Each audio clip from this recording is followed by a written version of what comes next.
A decorated veteran dies in his sleep. He is in very poor health. The coroner found it to be a natural death. But not everyone agrees this case is closed. Why is she coming forward now? We have reason to question her motive. We're really up in the air as to what exactly happened.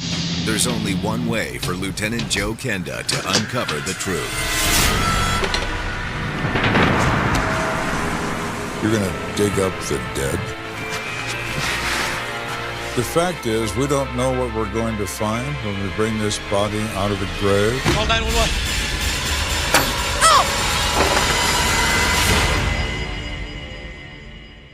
On occasion, sometimes the most obvious is in many ways the furthest thing from the truth. We shall see. We shall see.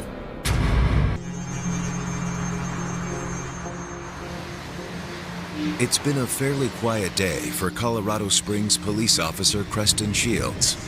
But just as his shift is winding down, he gets a call from dispatch. Unit 243. 243, go ahead. We have a report of a domestic disturbance. Please respond. 10-4 in, right?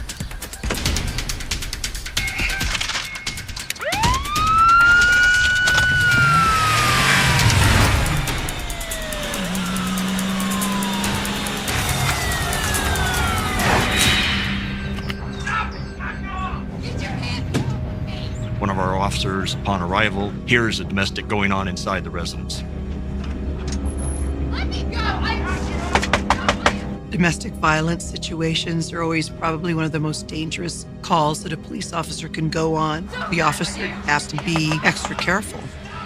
The officer can hear a lot of yelling and screaming going on, which would heighten your sense of precaution because you wonder what's happening. Police department, open up! Help! He's trying to kill me! Calm down. You all right? Come on. She's hysterical, she's upset, kind of a disheveled appearance. Sir, let me see your hands right now. Officer, she is lying. Hey, calm down. She doesn't know what she's talking about. I said calm down. You lying. You need to settle down. Do not move. Once the officer placed this individual in handcuffs, it goes back to the victim to get her side of the story. What's going on in here? Tell me what happened. He's been choking me and pushing me around. That's your boyfriend, right? You want to press charges? Him hauls around about it. Finally decides that she does. I'll take him to jail today. Officer, this is... I didn't do anything. Hey, I said calm down and hush. But then just out of the blue, during this conversation, she just blurts out. Do you want to solve a murder?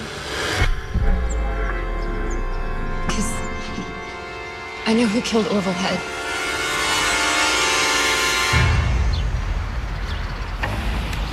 Back at CSPD headquarters, Lieutenant Joe Kenda and Detective Brian Ritz are waist-deep in paperwork. Thank you. I need this one filled out. I need these 3 signed. 1991 was one of the deadliest years in homicide in the city of Colorado Springs at the time. We were setting a record with the amount of homicides we were investigating. Broke a record that was probably 20 years old. Yeah, can I call you back? Thanks. Hey, Lieutenant. I had phones ringing, I had radios yelling at me, and somebody else walks in. It's not what I needed at that particular moment, but it never is. We got someone at Kay Conway, says she knows who murdered Orville Head. Who's Orville Head?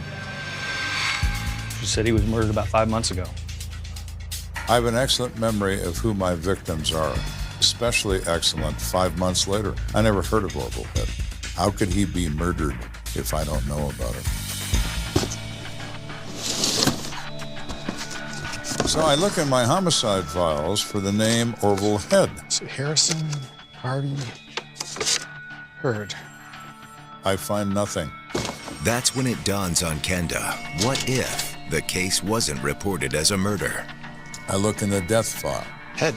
And I find a very thin 2-page report titled Death of Undetermined Origin in the name of Orville Head.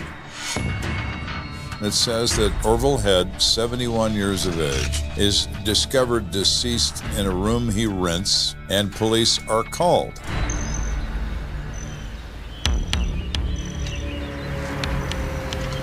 It's a very routine call referred to as a DB, meaning a dead body.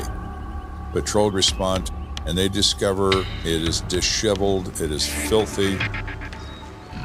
They find an old man lying in basically a hospital bed, urine bags hanging all around him.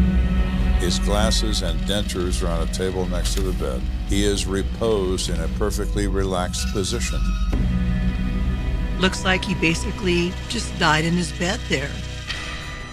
When you arrive on the scene, the primary responsibility of the officer is to document the scene as to what he observed. Is this a crime scene that we're looking at, or is this a natural death? They're looking for certain things.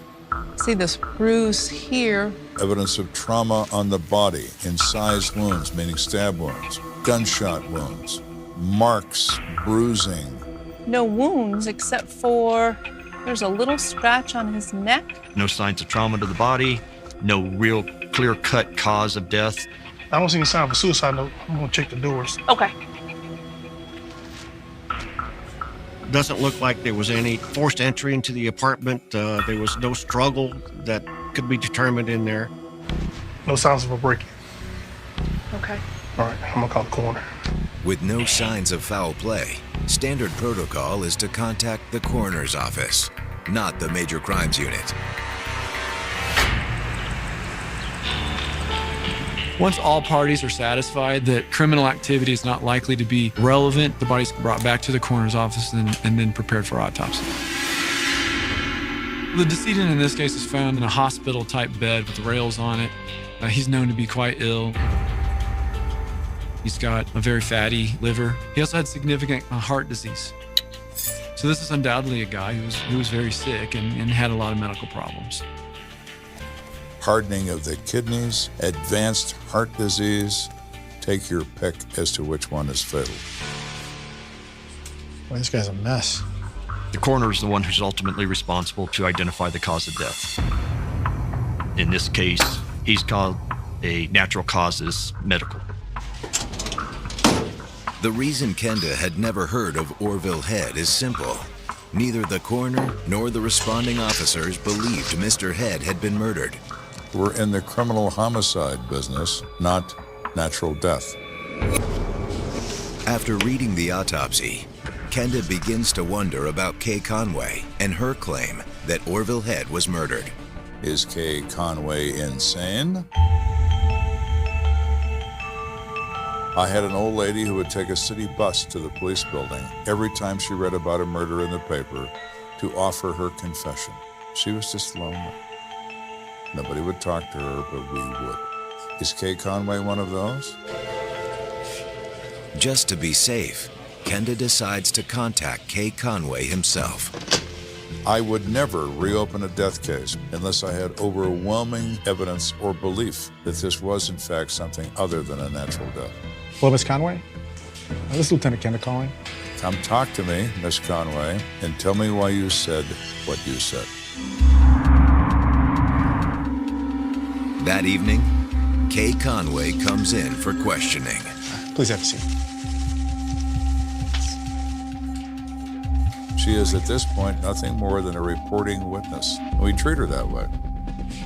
Miss Conway, I understand you have something to tell us. We're not going to dance. We're going to be extremely direct. Miss Conway, please leave out no details. You may proceed.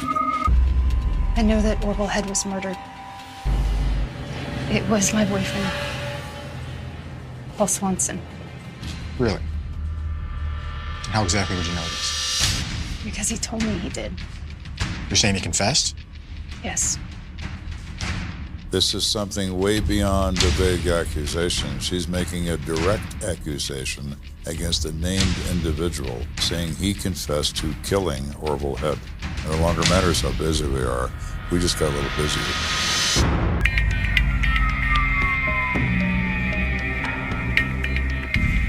Suddenly, a woman appears out of nowhere to announce that some man was murdered 5 months ago by her boyfriend.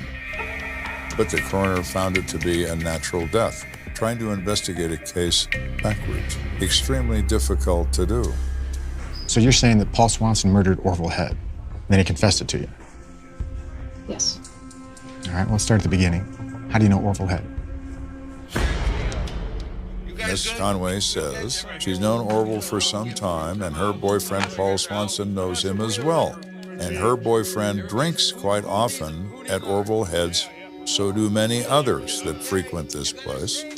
Orville opened up his door to anybody who might want to come in and drink with him. Good? You choking order. You know that? He was more than happy to welcome him in. 5 months ago, Paul went over to Orville's house one night, but he didn't come home. The next day, I got up and I went to work. When I got home from work, Paul was finally home, and he was stone cold drunk. You were gone all night. Where were you? Orville's dead. What are you talking about? What happened? He's dead because I strangled him. Why? Because you didn't like him.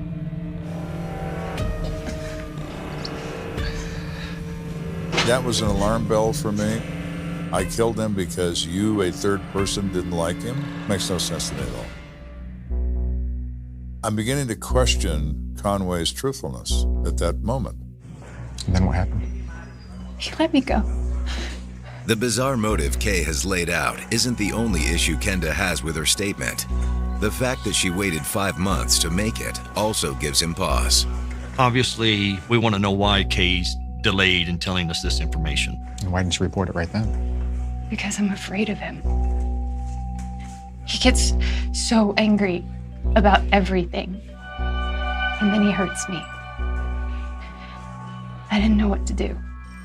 When you're in an abusive situation like that, you'd be scared out of your wits. It's like, well, if he can do that to him, what could he do to me? But after this afternoon, that was the last straw. I am done with him. Ms. Conway, I understand that you're pressing charges, so you won't have to worry about him for a while. He's going to be in lockup for at least a couple of days. Thank goodness. And thank you for coming in. I'll make sure an officer sees that you get home. The information that Kay provides us this time does bring into question the actual death of Orville Head, but her information alone is not enough to make an arrest. So what do you think? Not sure.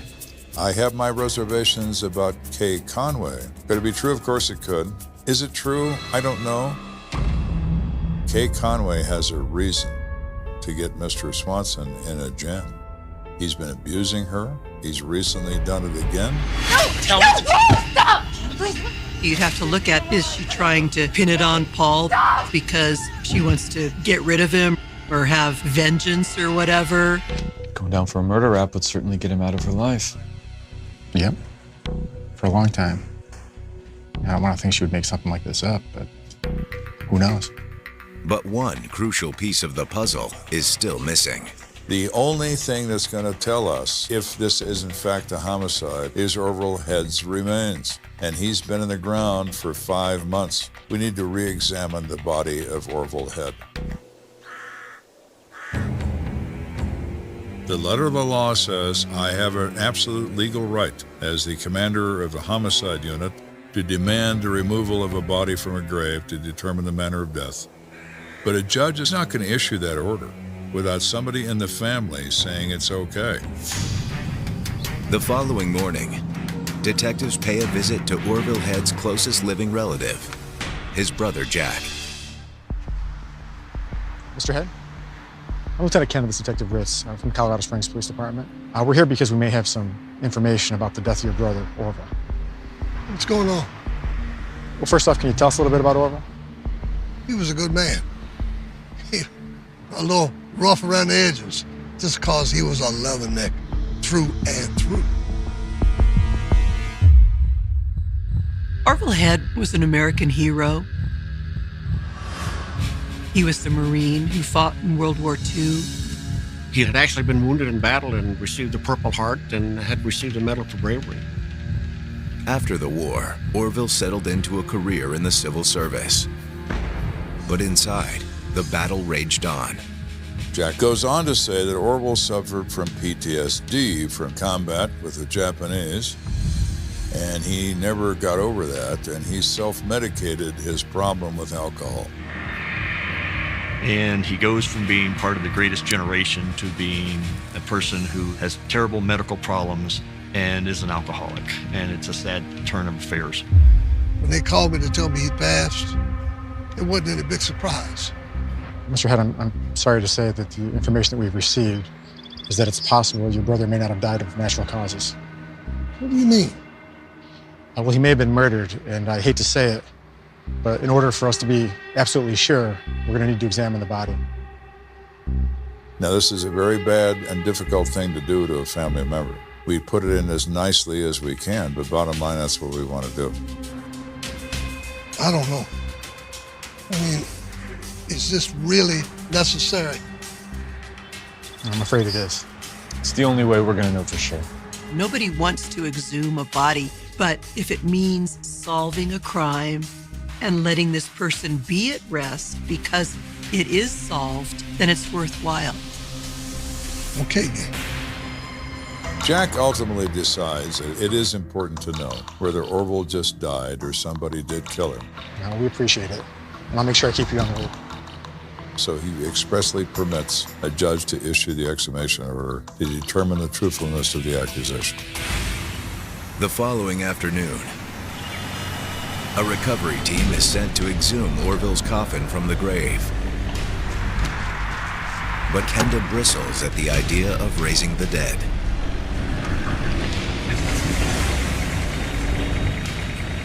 Death is not supposed to be a scientific experiment of being dug up from a grave and probed by a doctor. You're supposed to finally be free of this world and all the various things with it. Another concern is whether Orville's remains will offer any further clues about the true cause of death. It depends on the environment and then the quality of the embalming. I've seen cases where in just a few months, the bodies will begin to decompose. Water had seeped into the casket. There wasn't much left to examine. The fact is, we don't know what we're going to find when we bring this body out of the grave. The dead cannot speak. We have to speak for them. I'm in the middle of an autopsy of 71-year-old Orville Head, and nothing is making much sense. Everyone believes that Orville Head died of natural causes. His family, his friends, even the coroner. Was this 71-year-old World War II vet really murdered? Only his body can provide the answer. Is he, intact? If there is anything left to see. I don't know. I haven't seen him yet. Fungus and things like that can still grow. Mold can grow on the body, which can cover it. And there may be some continued progress through the post-mortem stages. But if an embalming is done correctly, generally speaking, they look recognizable as the person you knew them to be. In this particular case, that was true. So what are we looking for? We may have been strangled, but I want to know for sure.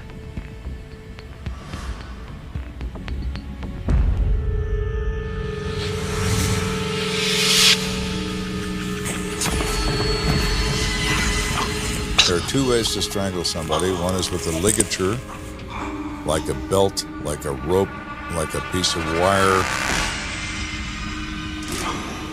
The other method is human hands putting pressure on the throat. Then the thumbs generally wind up pressing the center of the throat inward. There's none of the external bruising or ligature marks that normally indicate strangulation. But the coroner has another technique that might shed light on the true cause of death. We'll do an internal exam of the neck. The hyoid? Yep. The hyoid bone is a C-shaped bone that lives high up in the neck, and it helps with swallowing and talking and things like that. It's a relatively well-protected bone. But if you've got a fractured hyoid and you don't have another explanation for it, you need to be concerned about a strangulation. So the hyoids are definitely broken. There's some damage to the thyroid cartilage as well. So what do you think? There's no question. He's definitely a strangulation. So Kay Conway is correct about one thing completely. It is, in fact, a murder. The possibility that Orville had been strangled could have easily been overlooked in the first autopsy. No one was thinking murder. Orville was so far gone from his other problems that no one ever thought to look at his neck. With cause of death determined, Kenda turns back to the question of who's responsible. Did Paul Swanson, in fact, strangle Orville Head and confess that to Kay Conway like she claims? Or did someone we don't know about strangle Orville Head, told Kay Conway about it, and she sees an opportunity to rid herself of an abusive boyfriend?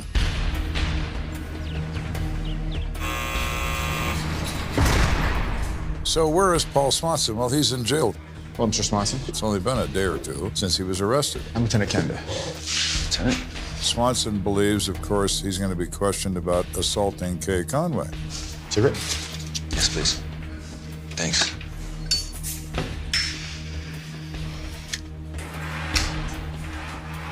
Listen, Lieutenant, I never touched Kay.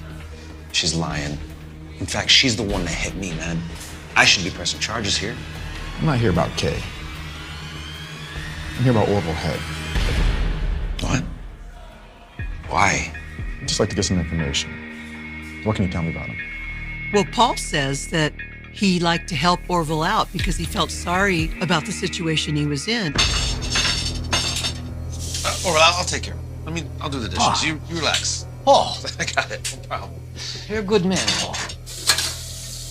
Orville was pretty sick, and Paul would cook breakfast for him and help clean his dishes and things like that. We became friends, you know, and he was a World War II veteran. He used to tell me war stories. And I kind of liked the old man. So what can you tell me about the day that Mr. Head died? He says that he was over there the evening before. Another gentleman had come over who was described as a Hispanic male, but he didn't know the name. And they were all three drinking. Pour me another, man. Time for one more? Hey, me too. You. No more left, amigo. He's gone? That's it. I'm out of here, man. For sure, man. What? You leaving? Oh, man. Well, I think I'm gonna go to the store and get some more hooch. Well, I think that's a great idea. Paul decides he wants to continue to party. He's going to walk to the liquor store. That takes him probably half an hour. all right, buddy, I'm back. When he comes back, he finds what he believes to be asleep on the bed. Orville, we're reloaded. You want some more? Hey, buddy. Okay.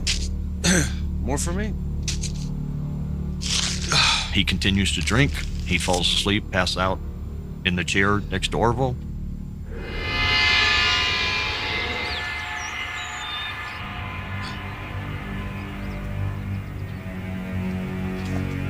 Hey, Orville.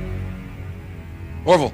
When Swanson wakes up the next morning, he sees that Orville is not awake. Orville. Orville. Orville, wake up, man. Orville, wake up, man. Come on. He starts to become alarmed that there's something really wrong because he's cold to the touch. He picks up Orville's phone and it doesn't work. So now he's a little panicked. Damn it. And he says he goes over to the local bar, try to get the police notified. Call 911. Call 911. What's going on? It's Orville. He's not breathing. So we now know Mr. Swanson, by his own admission, was in Orville Head's room the night before his death. What do you think killed Orville? I mean, he was an old man. He had a bad heart. You know, he was really sick. You know, he could hardly get around. Here's the thing. We just dug up Orville's body. Turns out he was murdered. And you were the last person to see him alive. He was murdered? Jesus. Listen, I would never hurt Orville. You know, he was my friend. All right. I'll be in touch. On the gate. It's clear that Paul Swanson had the means and opportunity to murder Orville Head, but a potential motive is far murkier. I cannot determine why Paul Swanson would have suddenly risen up and strangled Orville Head. All I have at this point is an accusation by Kay Conway that he confessed his crime to her, and that's not enough. Who's telling the truth here? Is Kay just trying to pin this on Paul because she wants to get rid of him? Or is Paul telling the truth that it was just a simple night of drinking, and when he came home, Orville was dead? We want to know more about their history to help us determine which one is truthful and which one is lying. Who can tell us about that? The most likely candidates are the neighbors. There's always a neighbor in a group of neighbors who'd make it their business to know everybody else's business. Kenda learns that in this case, that person is one Ann Ives. Hello, Miss Ives. I'm Lieutenant Kenda from the Colorado Springs Police Department. I was told that you could tell me about Paul and Kay. Those two, nothing but trouble. The police are always over here, breaking up a fight between them. A couple of drunks is what they are. She goes on to say that the most violent encounter between the two that she's aware of occurred just a short time ago in their front yard. Leave me alone, Paul! Get back in the house. You're causing a scene. Girl, you're working my nerves. No. Get in the house. Don't. Come on. I don't want to go back inside with you. They go back inside their home, but Ann finds a bloody knife in her yard. Enough is enough, she says, and calls the police. Ann says that when the police responded, they discovered Paul was the one who was actually injured. Look at what she did, man. Wait. See my arm? He's lying. Swanson has a cut on his forearm. He says to the officers that Kay Conway cut his arm with a kitchen knife. He had the knife, and he did that on his own. Why would I do this on my own? Stop. Ann Ives' statement casts further doubt over Kay Conway's claim that Paul was always the aggressor in their domestic disputes. Who called the police? Not Mr. Swanson.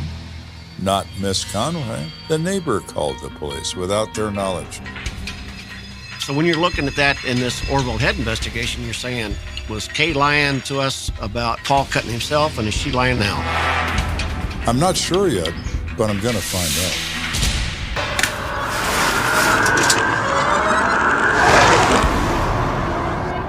We're working this extremely unorthodox, backwards homicide investigation 5 months after the fact. We discover that Orville Head has been murdered.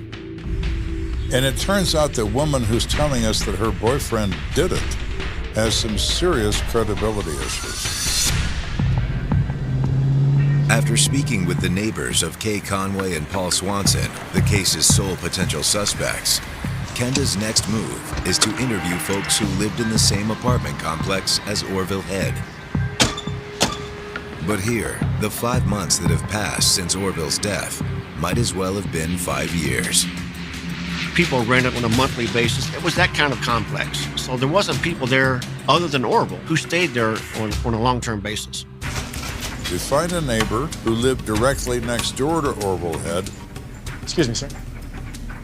I'm Lieutenant Kenda, this is Detective Ritz, Colorado Springs Police Department. Hi, Ian Sykes. Do you recall an Orville Head that passed away about 5 months ago? Yeah, of course. Mr. Sykes, we're investigating his death as a possible homicide. Do you think of anyone that might have wanted to harm him? No. No one comes to mind. But, he was a hothead, always yelling and screaming all the time. And he was always having people over for drinks. These friends of his, then? Well, some of them were. Some of them, I think, was just there for the free booze. He would also invite strangers. How about you just sit back and shut up? Who Mr. Sykes described as unsavory characters who would come in and share in his whiskey. A lot of them were actually taking advantage of Orville's generosity. Orville had the alcohol, these people wanted it, so they would go in and maybe even prey on Orville a little bit. But the night he actually died, do you remember anything special about that? Actually, I do. Get out of it! Get out of it! Get the hell out of it! He didn't know who it was, but just knew that somebody was in there. And Orville was yelling at them to get out of his apartment. Well, I didn't think much about it at the time. I mean, Orville was always yelling. And then, the next day I heard he had a heart attack and died. Dan Sykes prompts Kenda to think back on Paul Swanson's statement that he and Orville weren't drinking alone that night. I understand there's another guy in the building that used to drink with Orville too, Hispanic guy. Oh, yeah. That'd be Martin Ramirez. Lived a few doors down. That guy, he's no picnic. He describes Ramirez as kind of a head case who's easily angered and set off. So you couple that statement with Head yelling at somebody that night. Was it Ramirez?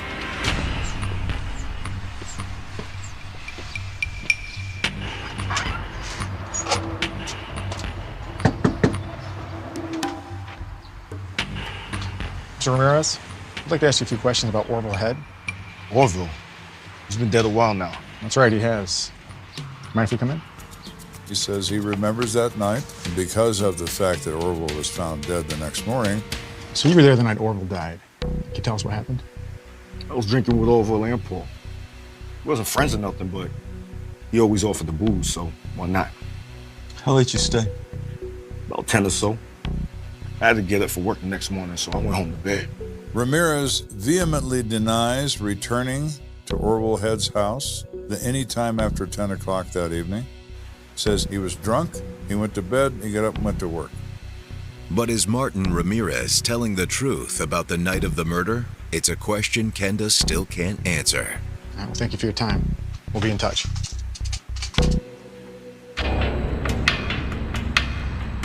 At this point, we need to find somebody who is close to Orville, somebody that is more knowledgeable than what we've uncovered so far.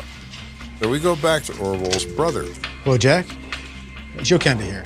How you doing? Yeah, I got some more questions about Orville. So we asked Jack, who was a really good friend of his that would know more than the people we've met so far. Jack says the guy we want to speak to is an old neighbor of Orville's, whose name is Lester Geist. Lester Geist was a good friend of Orville's. He used to live next door to him. He was somebody who looked out for him. Jack says he has a cup of coffee at the Robin Hood Bar every morning, and I'm sure you can find him there tomorrow morning. Lester Geist? Yes? Lieutenant Kenda, Detective Ritz. So we explained to Lester Geist that we are investigating the death of Orville Head now as a homicide. What? You gotta be kidding me. If he was in trouble, he would have knocked. I would have come right over. Wait a minute. What do you mean he would have knocked? Lester said they had a system worked out. If Orville was having an issue with someone or something, he would knock on the wall and Lester would come to his aid. You know, I was totally shocked when Paul came running in here that morning, and then we saw Orville just laying there. Wait, you saw the body? Lester is never mentioned in that limited first report. No one ever knew that Lester Geist exists. But having seen Orville Head shortly after his death, Lester Geist is Kenda's window into the crime scene. What did he see that was different? That's what we wanted to know. Did you notice anything out of place while you were there? Orville? Orville, buddy. Oh, sorry. Lester thought for a minute, and he said, you know what? I did. I noticed that the telephone was unplugged. What? From the phone itself, which was unusual. So why is the phone unplugged? I immediately returned to my conversation with Paul Swanson, who he said he tried to use the phone and it didn't work. Well, how would you not notice it wasn't plugged in, Mr. Swanson? Do you know Paul Swanson? Had you ever seen him before he came running into the bar? Yeah, let me tell you, that guy's got problems. He's a binger, alcoholic. But he also goes a little step further and says that he has a tendency to get violent when he doesn't get his way when he's been drinking. Would you be surprised if you found out Paul Swanson killed Orville? Not in the slightest. Now, violent, drunk, and dangerous is a good combination in the murder business. Given what Lester Geist has told them, Kenda wonders if Kay Conway's initial statement may have, in fact, been true. But even if Kay was telling the truth, it's not enough to arrest Paul Swanson for murder. You can't just use one person's statement against somebody else to charge them with homicide. All right, Mr. Geist, thank you for your time. Let me know if I can do anything else for you guys. I appreciate the help. Back at the office, Kenda and Ritz are greeted with some explosive news. I'm informed there's a woman waiting to see me whose name is Minion Wallace, who says she has information on the Orville Head case. We appreciate you coming in. I've been really scared by all this. And when I heard that Orville was murdered, I felt that I had to come speak with you. Okay. I know who killed him. And I'm thinking, wonderful, Minion. You could be precisely who I've been looking for without realizing it was you.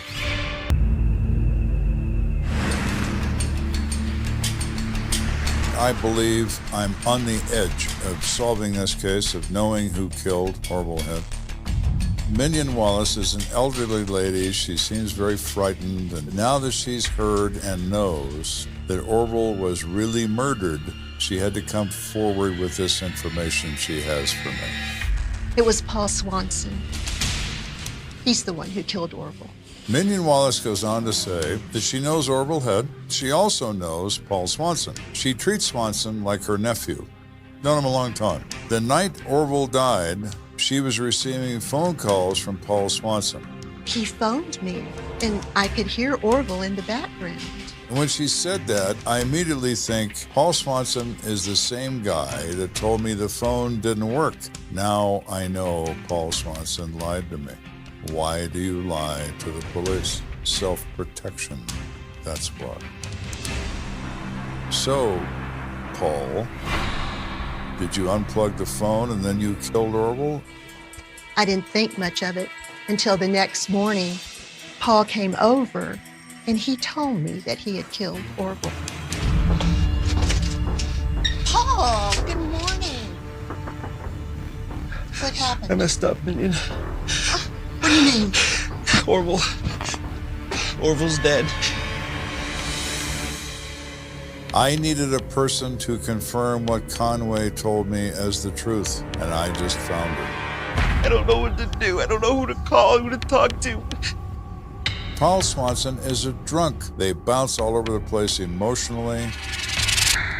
They have no idea why they did something they just did, but they do things all the time they can't recall. And why didn't you come forward then? Everyone said that Orville died of natural causes, and I prayed that that was true and that Paul had just imagined it. And I did not want to tangle with Paul. But just like Kay didn't come forward right away when she was told by Paul that he had killed Orville, Minion was afraid of Paul. She knew he was capable of harming people. If he finds out I'm here. And I said to her, Miss Wallace, I can assure you that he's not going to be in a position to hurt you, because he's going to be in prison because I'm going to put him there. We have two witnesses who are willing to testify that Paul came forward to them and confessed to the crime. We're starting to build enough probable cause to make an arrest in this case. Put your hands on the table. So now I get to go back and arrange for Mr. Swanson to be brought over from the county jail, placed in an interrogation room.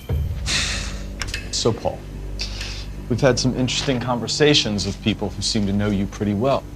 So what? So I have some more questions. I'm not saying anything without my lawyer. So you've invoked your right to remain silent?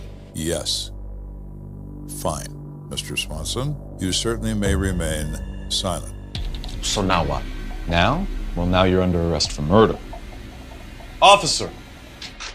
We then took our case to the El Paso County District Attorney's Office. They direct filed charges of second-degree murder against Mr. Swanson.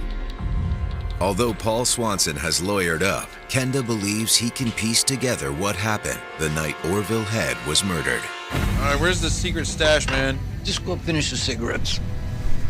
What are you doing, on the bed? What if I am? Fresh out of booze, man. Oh! What you got over there? What you holding back from me? I see that. I'll go get your own. Come on, Cheryl, man. Hey. Spread the wealth. So, Paul Swanson, why did he ultimately do this? This is Come on, mine. get some more tomorrow, man. Think about Swanson's personality. Share it, man. Give some to me, man. He drinks to excess. When he's drunk, he becomes violent. Get the hell out of here. I'm gonna call the cops. Like how you are? He unplugs the phone so Orville can't call for help. Swanson's rage rises, and he reacts by grabbing him by the throat.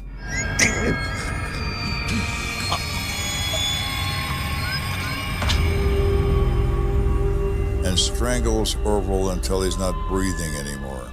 It would be like strangling a child. Head is in no condition to defend himself.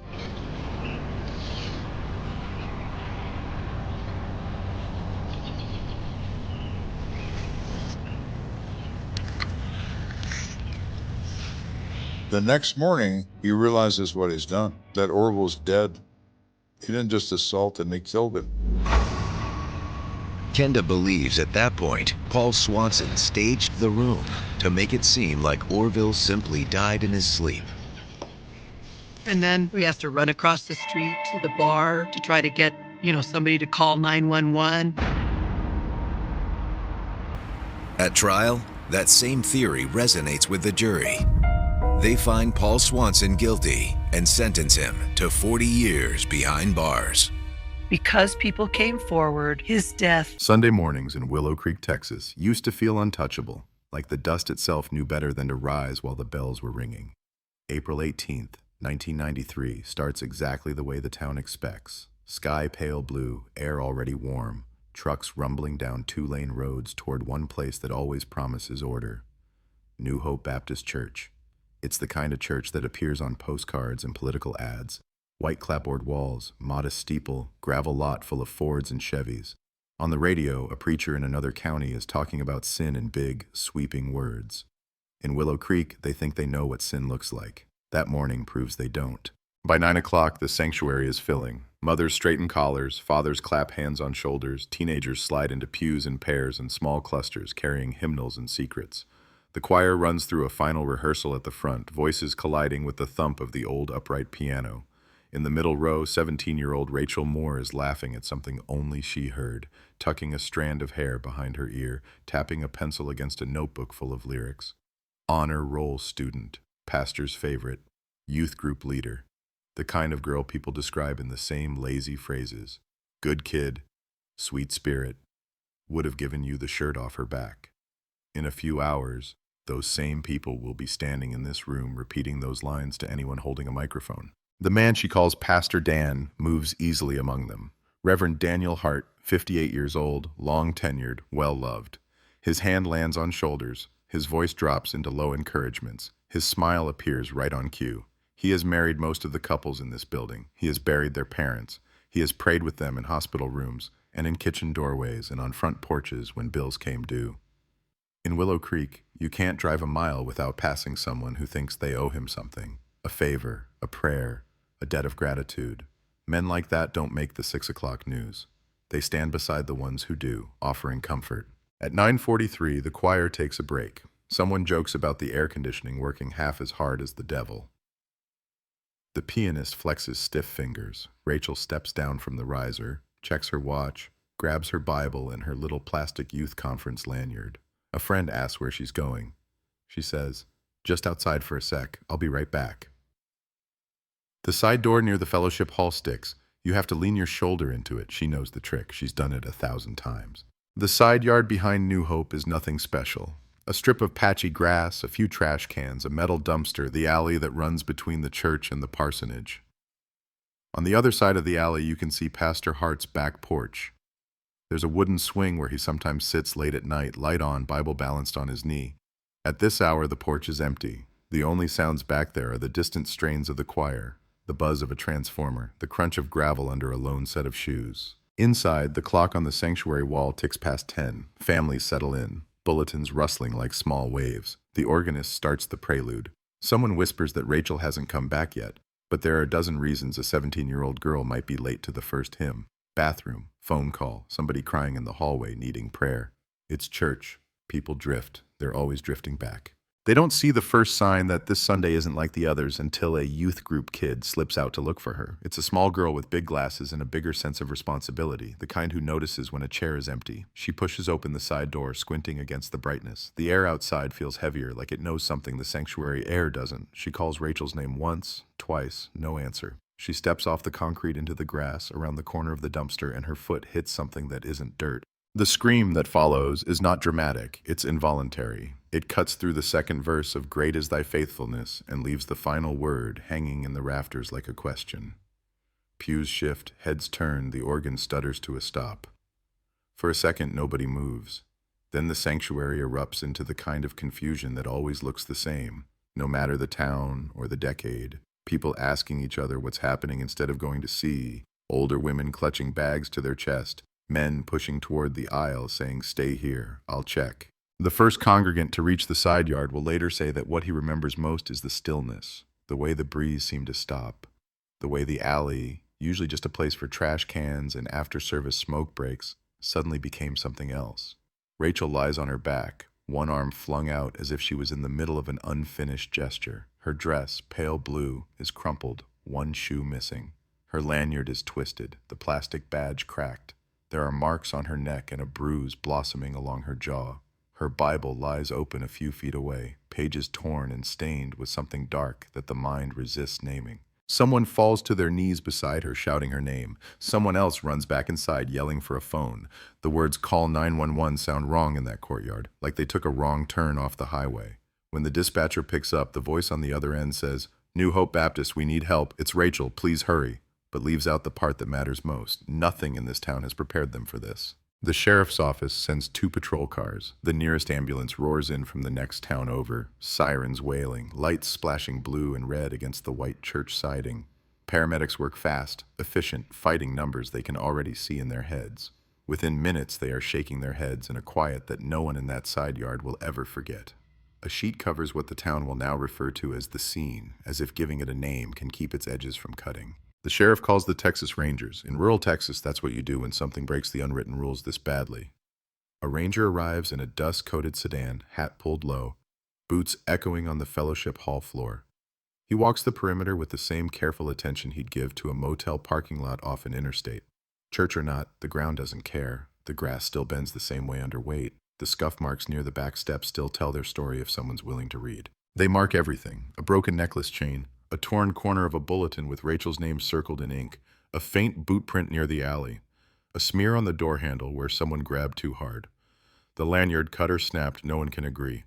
They collect fibers from her dress, scrapings from under her fingernails, the pages of the Bible stiffening as they dry. There are not nearly as many clues as television promises in an hour-long episode.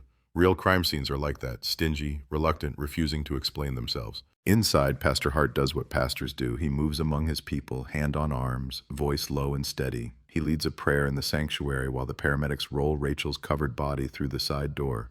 Some whisper that his face looks carved from stone. Others say they saw his shoulders shaking when he thought no one was watching. Everyone agrees on one thing: they needed him to be solid, and he was. The interrogation wheel starts turning before the evening service would have. Deputies sit kids down in Sunday school rooms that still smell like crayons and carpet cleaner. Who saw her last? Was she acting different? Did she have enemies? The word enemy sits strangely next to Rachel's name, like someone paired the wrong pieces of a puzzle. Teenagers deny, hesitate, glance at each other. More than one boy feels his heart pound when they hear the question, "Were you close?" Because they know that in this moment, closeness comes with suspicion. Small-town logic leaps to its favorite suspect, the outsider, a stranger on the highway, a delivery driver, a drifter in dirty jeans. Patrol cars fan out to nearby gas stations and diners. They detain a man loitering near a truck stop, question him, release him. They talk to a traveling evangelist who passed through last month. He has already moved on to another town with another New Hope and another set of pews. None of it fits as neatly as people want it to. Investigators widen the circle. They look at the music minister, mid-30s, harried, quick-tempered. He had an argument with Rachel last week about song choices, someone whispers. They look at the janitor who knows every back door in the building and doesn't always clock out on time. They look at the boy who used to date her, who now sits in the third pew, refusing to cry. Background checks, alibis, nothing sticks, no weapon is recovered, no clear sign appears written on the bricks. The detail that haunts them is the time. The window between when Rachel left choir rehearsal and when the scream went up is less than 40 minutes. Whoever hurt her, whoever forced the air from her lungs and left her lying in the dirt behind the sanctuary, did it within earshot of an entire congregation, singing about mercy. The media arrives, sniffing the sharp contrast. They love the words church, murder, small town. A local anchor stands on the church lawn as the sun goes down, hair sprayed hard against the wind, eyes grave. A quiet Texas community in shock tonight, she says. A promising young life cut short just yards from the sanctuary where she worshipped. Behind her, the New Hope sign glows in the camera lights. The letters might as well be blinking. Leads trickle in. A grocery clerk says she thought she saw Rachel arguing with a man in the parking lot a week earlier, but she can't remember his face. A neighbor claims he heard raised voices that morning before the sirens, but now he isn't sure if he dreamed it. Someone calls the hotline claiming to be the killer. It turns out to be a teenager from another county trying to impress his friends. The Rangers chase each thread until it frays. None knot into a rope strong enough to pull anyone into an arrest. Months roll by. The autopsy confirms what they already know. Rachel fought. There's trace material under her nails, but in 1993, the science to read it with precision is still crawling. They log it, freeze it, write a line in the report, trace biological unknown source, preserved for future testing. It feels like throwing a message in a bottle into the ocean. The town does what towns do. It adjusts. It builds rituals around absence. The choir keeps an empty spot where she used to stand.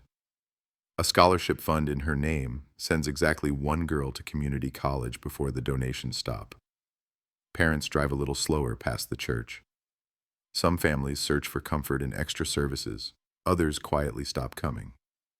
The case file moves from the detective's active drawer to a deeper shelf. Someone prints the words "unsolved" on the cover in red ink that fades over time.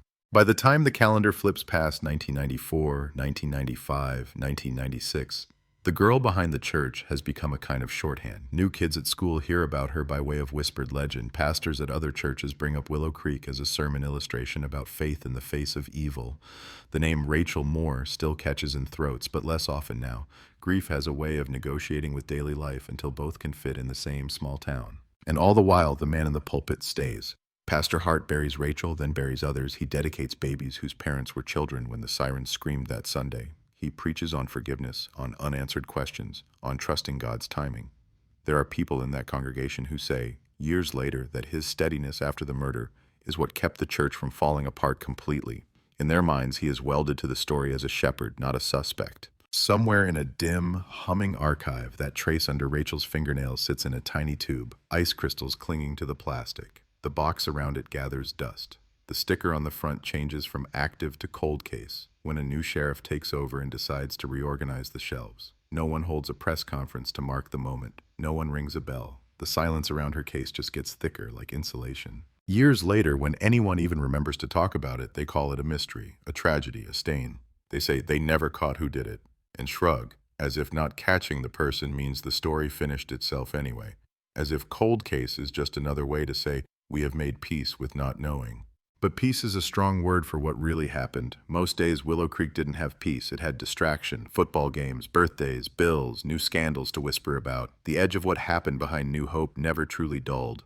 It just lay under everything else like a piece of broken glass under a rug. And then the world changes. DNA stops being something you hear about in science class and starts solving cases on the evening news. Task forces form, old detectives retire, and new ones inherit their ghosts. In an office miles from Willow Creek, a young analyst opens a box marked 1993, cracks a seal that hasn't been broken in decades, and feeds the past into a machine that doesn't care about reputation, about sermons, about the difference between sanctuary and alley. The screen flashes a name. A hit, not a drifter, not a jealous teen, not the quiet janitor, a name that has been spoken in that town with respect for 30 years, a name etched on church bulletins and thank you cards, a name people never thought they'd see next to the words person of interest. In that moment, that quiet ping in a lab at the edge of nowhere, the story that Willow Creek thought had ended in an alley behind the church starts all over again, and the headline waiting in the wings sharpens into place like a blade. Texas, 1993 cold case solved. Longtime pastor named unexpected suspect.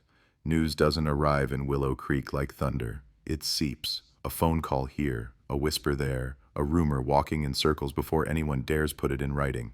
The DNA hit starts as a digital notification in an Austin lab. Just another flagged match in a database full of ghosts. A line of code connects to a name, and that name belongs to a man no one ever imagined seeing on that screen. Reverend Daniel Hart. Match confidence, 99.97%, a number that feels less like proof than like betrayal wearing statistics as armor. The analyst who caught it spends the next hour double-checking every possibility of error. She traces the sample's chain of custody, the freezer logs, the barcodes. Everything aligns too cleanly to dismiss. She calls her supervisor. The supervisor calls the unit chief. The chief calls the sheriff of Williamson County. who lets the phone ring twice before picking up because his hand suddenly feels too heavy for the job. By the next morning, a folder marked Willow Creek, Moore case, lands on a desk that hasn't seen daylight in 20 years. Detective Lyle Granger, 52, gray stubble, a coffee habit that could kill a horse, opens it without ceremony.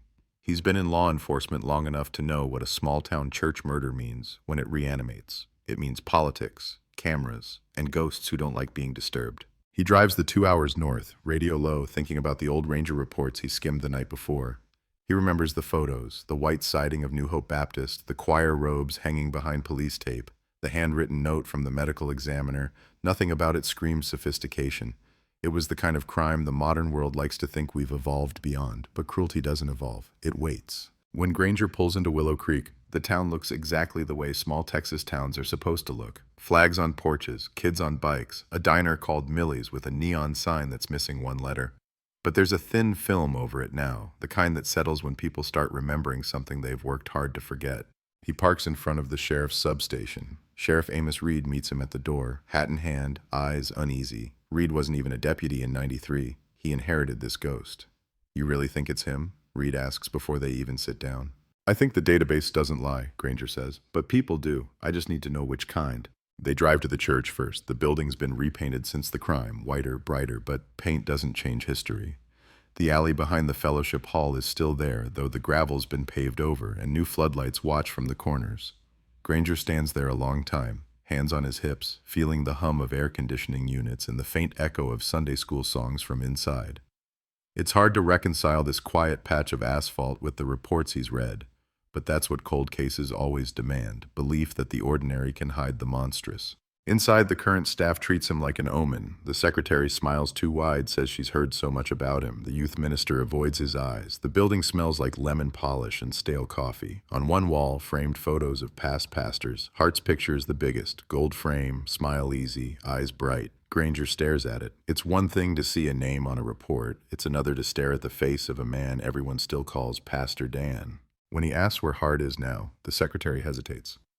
Still here, she says finally. Still preaching. Still, Granger echoes. She nods. He never left, not ever. That evening, he drives up to the parsonage. The house sits half a block behind the church, same clapboard style, same perfect paint. A wind chime clinks lazily on the porch. The front door opens before he can knock. Hart stands there in a cardigan, older now, 78 maybe, but steady. His hair's gone silver, his voice the same smooth baritone people have been quoting for decades. Detective, Hart says, as if expecting him. You found me. Granger introduces himself, shows his badge, explains that the state cold case unit is revisiting the investigation. Hart listens without blinking, hands folded. It's been 32 years, he says. I still think about her every week. Good, Granger says. Then maybe you'll understand why I'm here. They sit in the living room surrounded by crosses and framed family photos. Granger asks routine questions first. Dates, memories, who she talked to last, what the morning felt like before everything changed. Hart answers like a man who has given these same answers for television cameras, parishioners, police, and prayers. Smooth, practiced, every sentence shaped like scripture. Only once does he falter, when Granger mentions the DNA. Hart leans back slowly. DNA, he repeats as if tasting the word. From what? Granger tells him, trace material, under Rachel's fingernails. The pastor's eyes flicker. You're saying she... He stops, breathes. You're saying mine was found there. Granger doesn't answer. He doesn't have to. Hart nods once, twice. That's not possible. Nothing's impossible, Granger says, just unexpected. I preached her funeral, Hart says quietly. I comforted her mother. His voice breaks for the first time. Do you understand what you're implying? I understand what the lab implied, Granger says. I'm here to see if life fits the math. The interview ends politely but coldly. Hart asks if he's being charged. Granger says not yet. Outside, the church bells start their automatic chime, 7 o'clock, echoing through the humid air like a ritual that doesn't care who's listening. That night, the rumor breaks. It doesn't need confirmation, it just needs momentum. A local blogger posts a short item. Sources tell us DNA evidence in the 1993 Rachel Moore case points to a surprising suspect close to the original investigation. No names, but in a town of 6,000, everyone already knows which close it means. By morning, the diner is full of people whispering over coffee cups. The phrase cold case turns up again on lips that haven't said it in years, now laced with disbelief. The congregation splits before the next Sunday. Half vow loyalty, a man of God, framed impossible. Half stay home, confused and ashamed of their confusion. Television trucks arrive from Austin and park outside the church, waiting for a comment that never comes. The sign out front still reads New Hope Baptist. All are welcome, but someone has drawn a question mark in the dust on its bottom corner. Inside the department, Granger fights a different battle. The lab's hit is solid, but chain of custody on the original sample is thin. 3 transfers, 2 missing signatures. A defense attorney would have a field day. Still, the profile aligns too closely to ignore. Statistically, it's him or an identical twin, and Hart doesn't have one. Granger's gut says the math is real, but guts don't hold up in court either. He asks to pull Hart's old personnel records, his sermons, his counseling appointments, anything that paints a fuller picture. In one logbook from 1993, an entry catches his eye. A meeting with Rachel the Thursday before she died. The reason, written in Hart's slanted handwriting, spiritual guidance. There's no follow-up entry, no notes, just that single line. Granger closes the folder, feeling the room tilt slightly. He's seen enough of human behavior to know that titles don't cancel impulse. But he's also seen evidence turn out to be trickier than reputation. Still, that handwriting, steady, confident, anchors itself in his mind like a nail. He drives back to the parsonage a week later with a warrant for a fresh DNA sample. Hart complies without protest. He sits in his study while the technician swabs his cheek, eyes closed as if in prayer. When it's done, he says softly, "If you're looking for evil, detective, you might want to check your mirrors too. It likes to hide in the men who think they're doing good." Granger doesn't answer. He's heard worse. He leaves with the sample and a knot in his stomach he can't quite name. The media storm doesn't let go. National outlets catch the scent. "Cold case pastor," reads one headline. "Faith and forensics collide in Texas town." Satellite vans line the road like vultures. Parishioners close ranks around their shepherd, forming a ring of devotion that looks more like desperation every day. Protesters from outside groups show up with signs. "No one above justice. God knows the truth." The church lawn becomes a battlefield of slogans. The town police, unprepared for this kind of chaos, set up flimsy barriers that do little to separate the sides. Inside, Hart preaches every Sunday anyway. Fewer people sit in the pews, but those who do listen harder, leaning forward as if every word might be his last. He speaks of persecution, of testing, of Daniel in the lion's den. His voice trembles at the edges, the way wood trembles before it cracks. Meanwhile, Granger waits for the confirmation from Austin. It comes late one Friday night in an email with a single line, match confirmed, 100% alignment with Reverend Daniel Hart. He prints it, reads it twice, folds it once, slides it into his coat pocket, and drives back to Willow Creek. The air feels thicker than usual. Crickets hum like static. The church is dark except for a single light glowing in the pastor's office window. He parks across the street and sits there for a long time, watching the silhouette move slowly inside. He doesn't make the arrest that night, not because he doubts the evidence, but because he's learned something older than procedure. Timing can destroy truth if you rush it. Instead, he drives to the motel, sits on the bed, and writes his report longhand in a notebook. The words look strange. Suspect. Reverend Daniel Hart. The ink pools slightly where his hand shakes. Back at the church, Hart kneels in the half-light of his office. On his desk are 2 things, an open Bible and a small envelope. Inside the envelope is a clipping from that first newspaper article in 1993. Tragedy strikes new hope.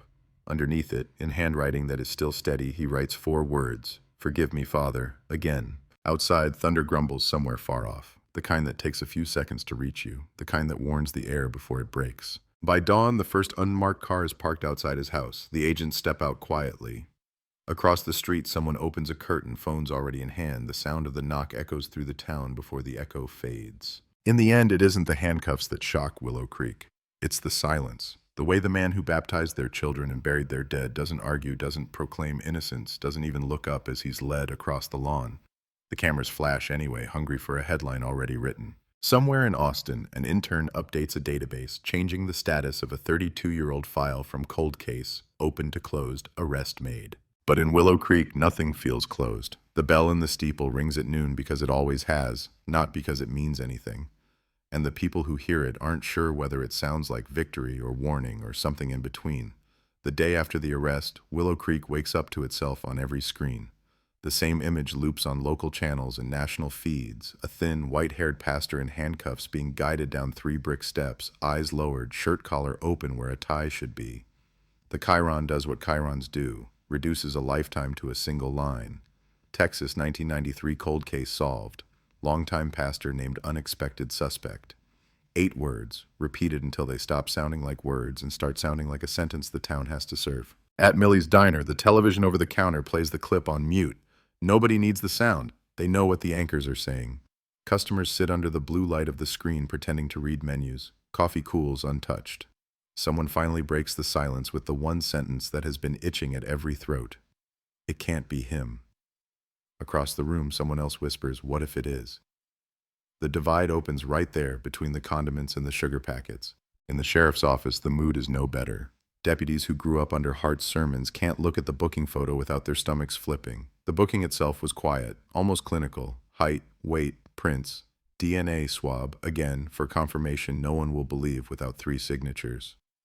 Hart complied with each step like a man walking through a liturgy he'd memorized long ago. No shouting, no tears, just a steady, stunned calm. Granger watches from the hallway, arms crossed, a pen tapping against his clipboard. He's seen suspects rage, bargain, collapse. This stillness is new. It makes his job both harder and easier. Harder because there's nothing obvious to push against. Easier because it strips away the performance he's used to cutting through. If Hart is acting, he's been rehearsing for 30 years. The first interview in custody is recorded in a small, windowless room that used to be a storage closet. A single camera blinks red from the corner. Hart sits on one side of the metal table, wrists free now, fingers laced loosely in front of him. Granger sits opposite, a manila folder and a styrofoam cup between them. There's a Bible on the shelf behind Hart, left over from some other case. Its presence feels less like comfort and more like a prop someone forgot to remove. "Reverend Hart," Granger begins, voice even. "You know why you're here?" Hart nods once. "You believe I killed Rachel." Granger doesn't dress it up. "The evidence says you had violent contact with her the day she died. Your DNA was under her nails. Fresh, not transfer from a handshake."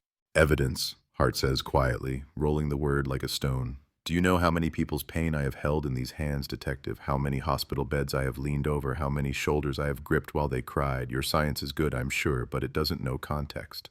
"Then give me context," Granger says. "The Thursday before she died, you wrote down you met with her for spiritual guidance. About what?"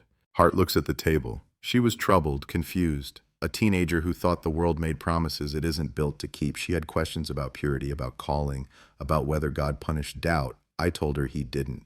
"Did you touch her?" Granger asks. "Hug her? Comfort her? Anything that would explain why we find your DNA under her nails after a struggle?" "I hugged her after we prayed," Hart says. "In the sanctuary, in plain sight, not in an alley, not behind a dumpster." "Did you see her alone the morning she died?" Granger pivots. "No," Hart answers. But there's a flicker too long between the question and the word, a half second that may just be age, may just be shock, but Granger notes it anyway. He's learned to trust the way silence fills the gaps between syllables. He flips the folder open, pulls out copies of the lab reports, numbers, charts, the kind of language Hart doesn't speak professionally. "These aren't opinions," Granger says. "They're readings. The sample from under Rachel's nails matches you. The probability of a random match is effectively 0. Hart studies the paper without really seeing it. "I buried that girl," he murmurs.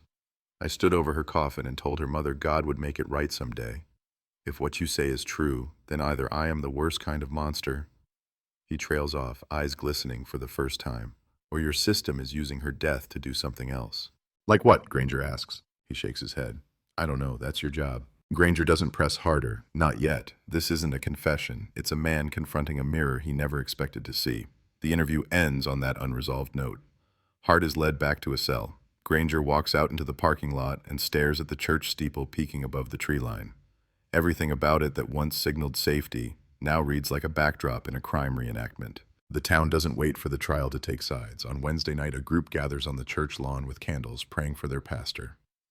On Thursday, a different group stands across the street with signs that read "Justice for Rachel and no more sacred immunity." The two circles of light face each other across asphalt, each convinced they're defending the same God. Inside, the church board meets in an emergency session. In the fellowship hall where Rachel once helped stack chairs, middle-aged men and women sit around folding tables with open Bibles and closed expressions. The lawyer they've hired clears his throat and advises Hart step down for the duration of the legal process. Hart, not present, sends a note through his wife. Do what protects the flock. They vote. The motion passes. On Sunday, the pulpit is empty for the first time in 3 decades, a plain wooden box suddenly looking like an accusation. Granger spends the week re-interviewing everyone who lived through 1993. Memory is tricky, he knows. It warps under pressure. Still, 30 years is a long time to sit on doubts. Now that the unthinkable suspect has a name, people's stories start to shift at the edges. The woman who ran the youth group back then remembers something she never thought was important. "Rachel came to me once," she says, twisting a napkin between her fingers at Millie's. "Said she didn't want to counsel alone with Pastor anymore. I told her she could always come to me, but I didn't ask why. I just I figured she was being dramatic. She was a teenager. Everything is big when you're 17. Her eyes fill. What if that was it? What if that was my chance to see something and I just chose not to? An older deacon admits, shame flooding his voice, that he saw Hart and Rachel in the sanctuary one afternoon, her eyes red, his hand on her shoulder lingering a little too long. I told myself I was imagining it, he says, because it was him, because you don't think that about your pastor. He looks at Granger like he's asking for absolution. Granger can't give it. Other stories surface, older, fuzzier, a hug that felt off, a counseling session that stretched past midnight, a girl who left the church quietly after high school and never came back. None of it is proof. All of it is smoke. At the same time, counter stories rise. The family Hart helped when their house burned down. The time he spent 18 hours straight at the hospital with a dying man. The way he took no salary raise for 10 years so the church could build a new wing. To them, the idea that he could drag a teenage girl behind the building and take her life while hymnals shook inside doesn't compute. It feels like an assault on their own identities. If Hart is guilty, what does that make those who trusted him with their secrets, their children, their grief? Granger understands this fracture more than he says. Institutions are built on stories as much as structures. Crack the story and the walls shake. He sees it in the sheriff's staff, too. Some deputies avoid the case file now, as if touching it might contaminate their respect for their own childhood memories.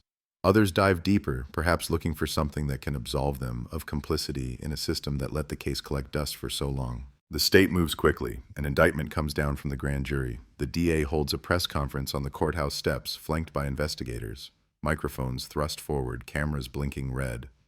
Today, the DA says, we take a step toward justice for Rachel Moore and her family.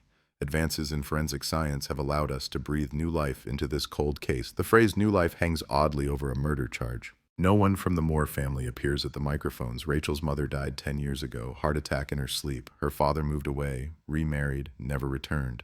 A cousin speaks quietly off camera to a reporter. We just want the truth, she says. If it's him, let it be him. If it's not, then stop using her name as a headline. Behind the scenes, the defense attorney assigned to Hart, an older woman with sharp eyes and little patience for theatrics, requests full access to the cold case unit's work. She finds the same thin spots Granger worried over. The missing signatures, the fuzzy photos of the original evidence packaging, the lack of any second sample from the scene to corroborate the first. She requests independent testing. The lab comes back with the same answer. Hart's DNA. Hart's profile, Hart's name. She visits him in jail, Bible between them on the plastic table.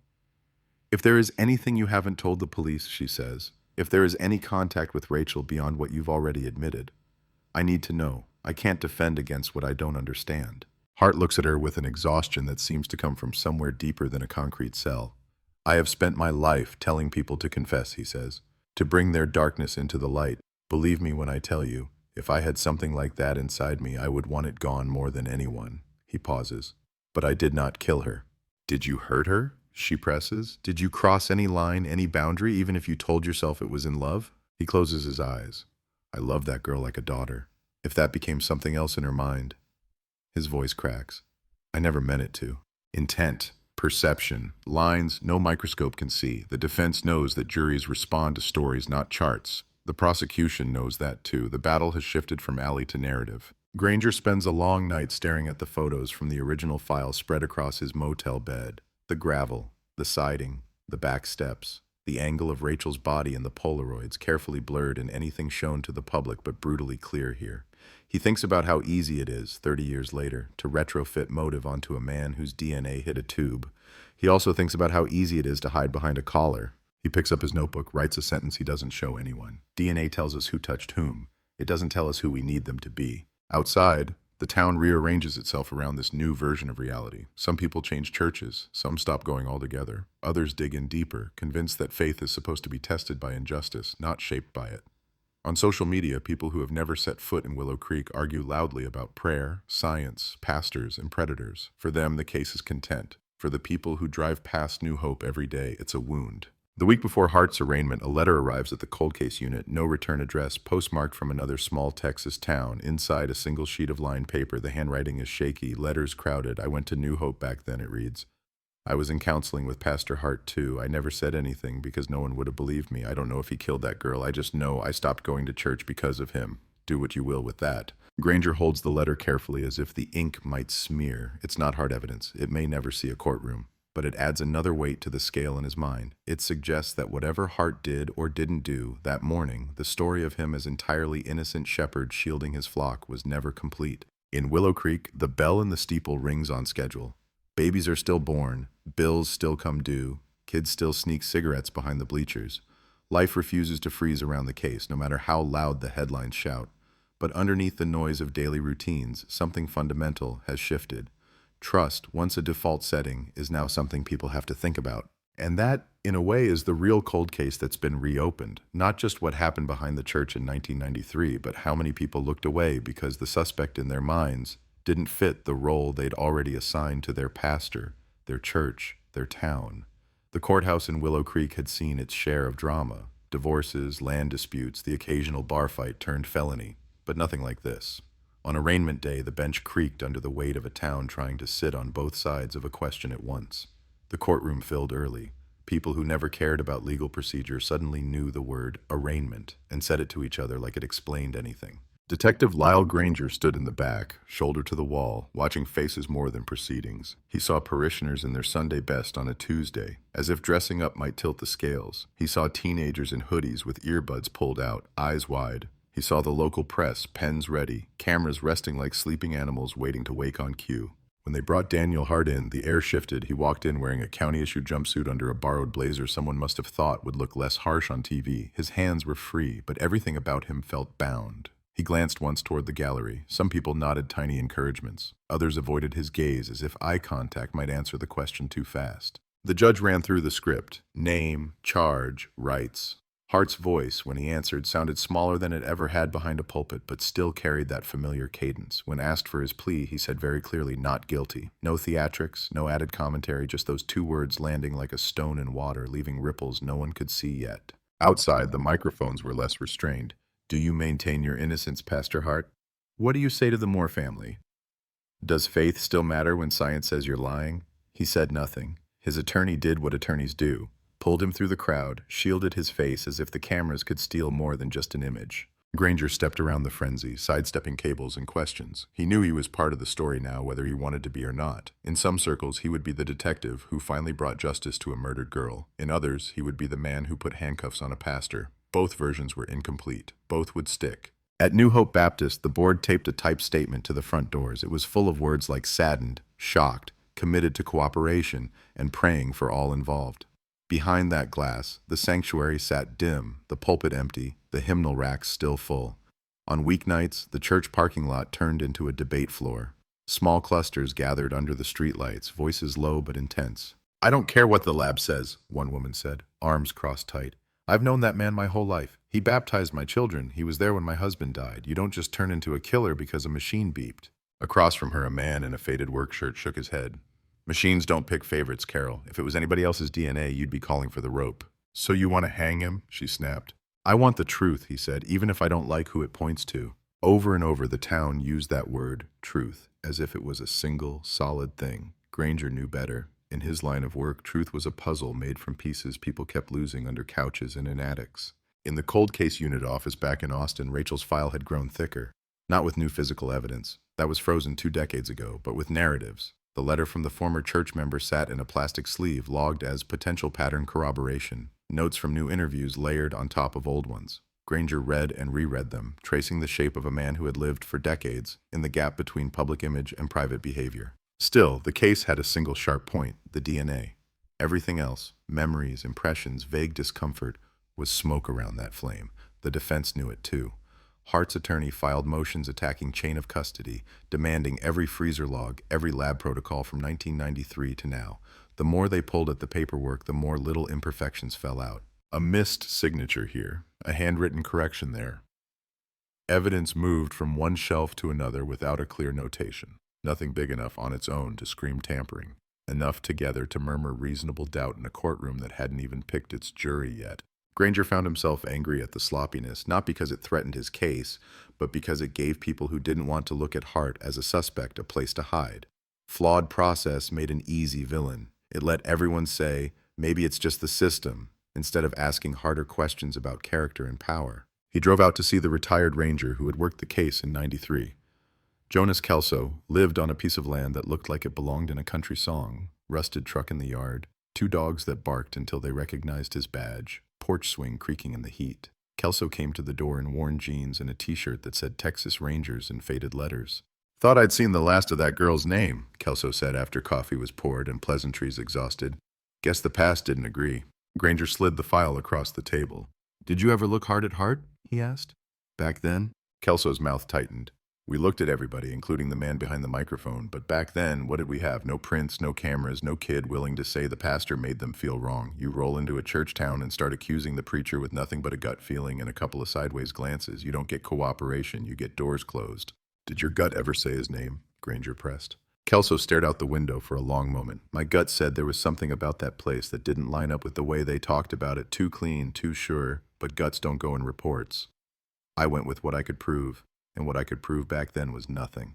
Granger thought of the lab reports in his car, the neat printout that now gave him what Kelso never had, something that could be typed into a warrant instead of whispered over coffee. "Does the DNA change your gut?" he asked. Kelso chuckled, but there was no humor in it. "DNA doesn't change anything. It just puts a spotlight on what was already there. Whether the jury decides to look where it's pointing, that's another story." Driving back, Granger replayed that line. Another story. Lately, it felt like that's all this case was. Stories stacked on stories. Hart's narrative of faithful service. The town's narrative of small-town innocence cracked by random evil. The lab's narrative of numbers and probabilities. The media's narrative of fallen shepherd, betrayed flock. Somewhere inside all of that was the simple fact of a girl who went out to sing one Sunday and didn't come back. He stopped by the church again, drawn more by reflex than plan. The building was empty, weekday quiet, front doors locked. Someone had left flowers by the side steps where Rachel had been found. The blossoms were wilted, stems bent. Granger sat on the top step and tried to imagine the alley in 1993, voices drifting, gravel underfoot, a 17-year-old heartbeat still believing in the future. He wondered how many chances there had been to change the ending. The youth leader who brushed off Rachel's discomfort, the deacon who saw a lingering touch and looked away, the ranger who felt something off but had nothing solid to stand on. Every missed moment was now a paragraph in his report, stuck between evidence summaries and witness lists. Trial prep turned into a kind of war game. The DA's office built their storyboard. They would paint Hart as a man who used his position to cross lines, who drew Rachel into private counseling, who snapped when she resisted or threatened to speak. They leaned on the letter from the other woman, on whispers turned into statements. They rehearsed phrases like pattern of behavior and abuse of trust. The defense built their own storyboard. They would portray Hart as a victim of a system hungry for closure, a man in his 70s scapegoated by younger investigators who needed a win. They would hammer at the missing signatures, the thin records, the 28-year gap between evidence collection and testing. They would bring in their own expert to talk about contamination, about the difference between cannot exclude and beyond a reasonable doubt. Granger sat through strategy meetings feeling less like a detective and more like an unwitting screenwriter. Every slide, every carefully chosen word about Rachel and Hart, about the alley and the DNA, wasn't just about persuading 12 jurors. It was about crafting the version of the story that would live after the verdict. Once the cameras moved on, that version would become the record most people knew. On a quiet night in his motel, he took out his notebook and wrote a line he didn't intend for any report. There is the truth of what happened, and there is the truth of what people can live with. Courtroom truth always bends toward the second. He closed the notebook, stared at the ceiling, and thought about his own faith. Not in God, but in work. He'd built his career on the belief that if you gathered enough facts and pushed hard enough, patterns emerged. Lately, he felt like he was pushing through fog. DNA, the thing that was supposed to cut through doubt like a scalpel, had instead sliced open a whole new wound. Back in Willow Creek, faith in more conventional terms trembled. Some church members started attending services in the next town. Others opposed any mention of the case from the pulpit, insisting that bringing it up would give the devil victory. A small handful stayed and met in living rooms, Bibles open, asking each other hard questions about authority and accountability. They talked about how they'd allowed one man to become the gate through which all truth had to pass. They talked about how maybe that was never the arrangement Scripture intended. One night, a former choir member, now in her 40s, organized a candlelight vigil, not for Hart, not for the justice system, but for Rachel. Not to re-mourn her death, but to reclaim her life from the roles everyone had crammed her into. Innocent victim, cautionary tale, symbol. People gathered with candles around the tree line near the alley, voices low. Someone brought an old picture of her in her choir robe, smiling, hair too big for the frame, eyes alight with something more than fear. Granger stood at the back, candle unlit, watching. No speeches, no cameras, just people whispering stories about her that had nothing to do with the case. How she used to doodle in the margins of her Bible. How she made terrible jokes during lock-ins. How she once brought a stray cat into the sanctuary and hid it under the pew. For a moment, the cold case thawed into something warmer, not solved, not explained, just human. Later, when the trial finally approached, when jury summons rode out in the mail like little missiles, Granger knew the town would be stripped down to its narratives in that courtroom. Some jurors would walk in convinced Hart was guilty because they now believed institutions were rotten to the core. Others would walk in convinced he was innocent because they couldn't bear to think otherwise about someone they'd called pastor for 3 decades. His job was simple on paper. Take the stand, describe what he did, what he saw, what the test said, nothing more. The outcome would not be his to decide, but he also knew that how he said it, what he chose to emphasize, where he allowed silence to fall, would ripple beyond the verdict. On the morning of jury selection, he stood in front of the courthouse and watched the potential jurors file in. Young, old, black, white, polished, rough. All carrying their own private versions of God, justice, and trust. All about to be asked to agree on one story, even if it meant burying others. Behind them, the steeple of New Hope poked up over the oak trees, white paint glowing in the early light. Somewhere in Austin, a database still flash-marked the case as closed pending trial, as if that meant anything outside the system that wrote it. Somewhere in a file drawer, the original Polaroids and lab logs sat under lock and key. And somewhere in Granger's notebook was a line he hadn't shown anyone. Whatever the jury decides, this will be called solved in the files. But some part of Willow Creek will keep this as a cold case anyway. The unsolved question of how they lived with not seeing what was in front of them for so long. He snapped the notebook shut, squared his shoulders, and walked into the building. The cameras turned toward him, lenses blinking like mechanical eyes, hungry for a quote. He said nothing.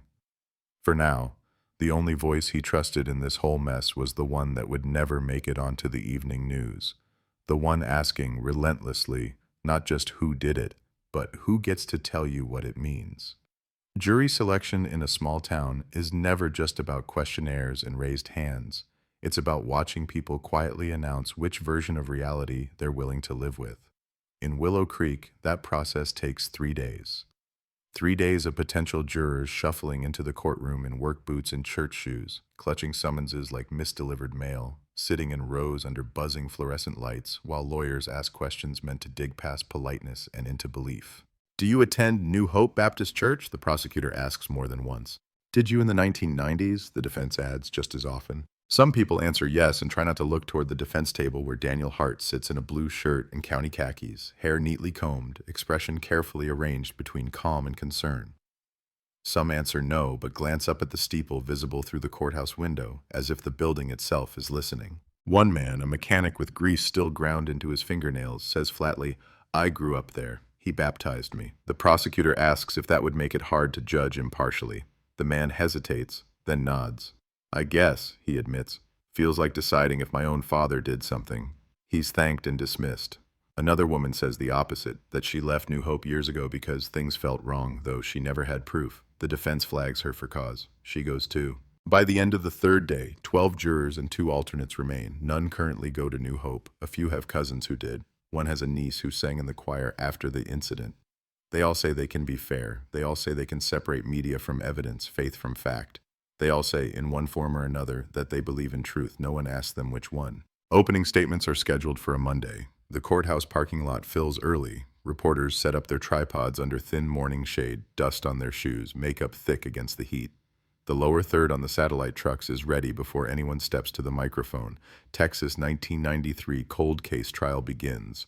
Pastor faces murder charge. The word alleged is there technically. It's the only soft thing in the sentence. Inside, the courtroom feels like a set built for a specific kind of drama. The state's table on one side, the defense on the other, the judge's bench elevated, the witness stand to the right.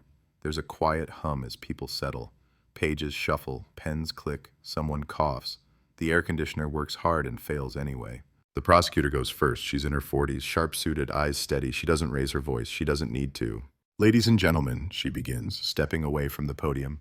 "This is a case about trust and about betrayal. 30 years ago, a 17-year-old girl walked into a church she considered a safe place. She never left. Her life was taken in the shadow of a building where she had worshipped since childhood. For 3 decades, this community believed the person who harmed her was a stranger, a monster from the outside. But advances in forensic science have shown us something very different. She pauses, lets the silence fill with the jurors' imaginations. The evidence in this case, she continues, will show that the man responsible was not a stranger. He was her pastor, the man she trusted to guide her, the man her parents trusted to protect her. His DNA was found under her fingernails, evidence of a struggle, of resistance. You will hear from experts, from former congregants, from law enforcement. You will see that this was not an accident, not a tragic misunderstanding, but a violent act carried out by someone who thought his position placed him above suspicion. She outlines the timeline the state has built. Counseling sessions behind closed doors, a private meeting days before the murder, inconsistencies in Hart's old statements, the recent letter from another woman whose story echoes the same pattern of spiritual guidance turning into something else. She never uses the word predator. She doesn't have to. It hangs there anyway. When she sits, the defense lawyer rises slowly, as if refusing the energy the state has tried to create. She's older, clothes less polished, voice low and conversational, the kind that sounds like it belongs at a kitchen table more than in a courtroom. "You've just heard a powerful story," she says to the jury. And that's exactly what it is, a story. The state wants you to see this as simple, good and evil, sheep and wolf. But this isn't a movie. This is a 30-year-old tragedy being re-examined through fogged glass. She walks a few steps, hands loose at her sides. "No one here will deny the pain of what happened to Rachel Moore," she says. "Her death was and is a terrible loss. But your duty is not to soothe that pain by choosing the nearest target with the most dramatic headline. Your duty is to determine whether the evidence proves, beyond a reasonable doubt, that Daniel Hart committed this crime." She points gently toward the prosecution table. "They will show you DNA, numbers, probabilities, but DNA by itself doesn't tell you a story. It doesn't tell you when or how or under what circumstances contact occurred. It doesn't account for sloppy storage, for contaminated samples, for missing signatures on evidence logs. You will see that this case sat in a box for nearly 3 decades, handled by multiple people, moved multiple times. You will hear from experts who will tell you that when we treat old evidence like gospel without acknowledging the human hands that touched it, we risk turning science into superstition." She lets that sink in. Science is superstition. "And you will hear from people in this town," she finishes, "who know Daniel Hart not as a monster in a headline, but as a man who showed up when no one else did. A man who rarely missed a bedside, who never turned away a confession. You may hear about flaws, about mistakes. Yes, but flaws are not felonies. Imperfection is not murder. At the end of this trial, I believe you will see that the state's case rests not on truth but on fear. Fear of an unsolved mystery. Fear of a world in which sometimes we simply don't know." When she sits, the room feels different. Not calmer, not more agitated, just more aware that they're not watching a clear battle between right and wrong, but a struggle over which uncertainty they're more willing to accept. The first witnesses are foundational. A retired medical examiner, voice thinner now, walks the jury through his autopsy notes without diagrams, just words. Cause of death. Evidence of struggle. Nothing graphic, nothing detailed. The jurors nod, some taking notes, most not. The fact of Rachel's death is the one thing no one contests. It sits in the center of the room, invisible and heavy.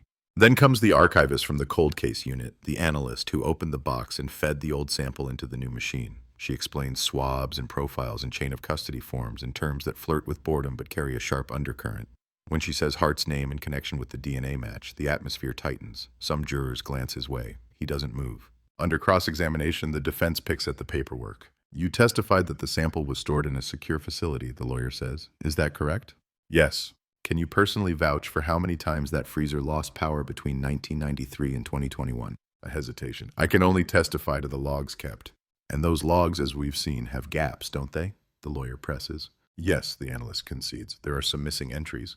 "Is it possible," the defense continues, "that in those unlogged moments the sample was degraded, contaminated, moved improperly?" The analyst chooses her words carefully. It's possible in the abstract, but our confirmation tests..." "Possible," the lawyer repeats, cutting gently. "Thank you, that's all." Granger watches from his usual position along the back wall, arms crossed. This is what he knew was coming. Every crack in the process becomes a canyon the defense can guide the jury into. Reasonable doubt loves paperwork errors. It feeds on them. Later that week, former congregants take the stand. A woman now in her 40s, the one who wrote the letter, sits rigid, hands clenched in her lap. She doesn't make eye contact with Hart. "He counseled me when I was 16, she says, voice tight. Said God had big plans for me. Said I should trust him with my secrets." She stares at the wood grain of the witness stand. "Sometimes he hugged me longer than felt right. Sometimes his hands lingered." I never told my parents. I told myself I was imagining it. That a pastor couldn't be doing something wrong, so the guilt must be mine. Did he ever physically harm you? The prosecutor asks. No, she says. Not like that, but he made me feel small, afraid, confused. The defense objects to relevance. The judge allows it narrowly as potential pattern. The jurors shift in their seats. They've just been asked to weigh not just evidence, but echoes. Another witness remembers Rachel coming out of a counseling session, eyes red, jaw tight. She said she wasn't going back alone, the witness recalls. Said something about lines being blurry. I told her to talk to someone. I don't know if she did. On cross, the defense asked the questions everyone expects. Did you see anything happen? Anything you can point to specifically? No. So what you're describing is how you felt. Yes. And feelings, the lawyer says gently, are important, but they are not proof that my client killed Rachel Moore, correct? The witness swallows hard. No, they're not proof of that. Granger can feel the trial becoming a referendum on more than one man. It's about how much weight to give to the stories people swallow and only vomit up decades later when someone else is finally accused. It's about the line between using those stories to illuminate and using them as a shortcut past hard evidence. One afternoon during a recess, he finds himself sitting on a bench outside the courthouse next to Jonas Kelso. The retired ranger has been attending the trial, hat in hand, gaze unreadable. You think they'll convict? Granger asks, surprising himself with the bluntness. Kelso snorts softly. Don't know. Juries are weird animals. They don't just add up facts. They measure what they can sleep with. Could you sleep with acquittal? Granger asks. Kelso considers. I slept with unsolved for 30 years, he says. Didn't like it. Got used to it. A pause. Thing you gotta remember, son, is that a verdict doesn't change what happened behind that church. It just changes what story the file tells people who aren't willing to look deeper. That night, Granger sits at the motel desk with the lamp off, the glow from a muted news segment painting the room in flickering blue. He watches himself on the screen, B-roll from the day of the arrest, walking up the parsonage path, expression serious. The narrator says his name, calls him the detective who finally cracked the case.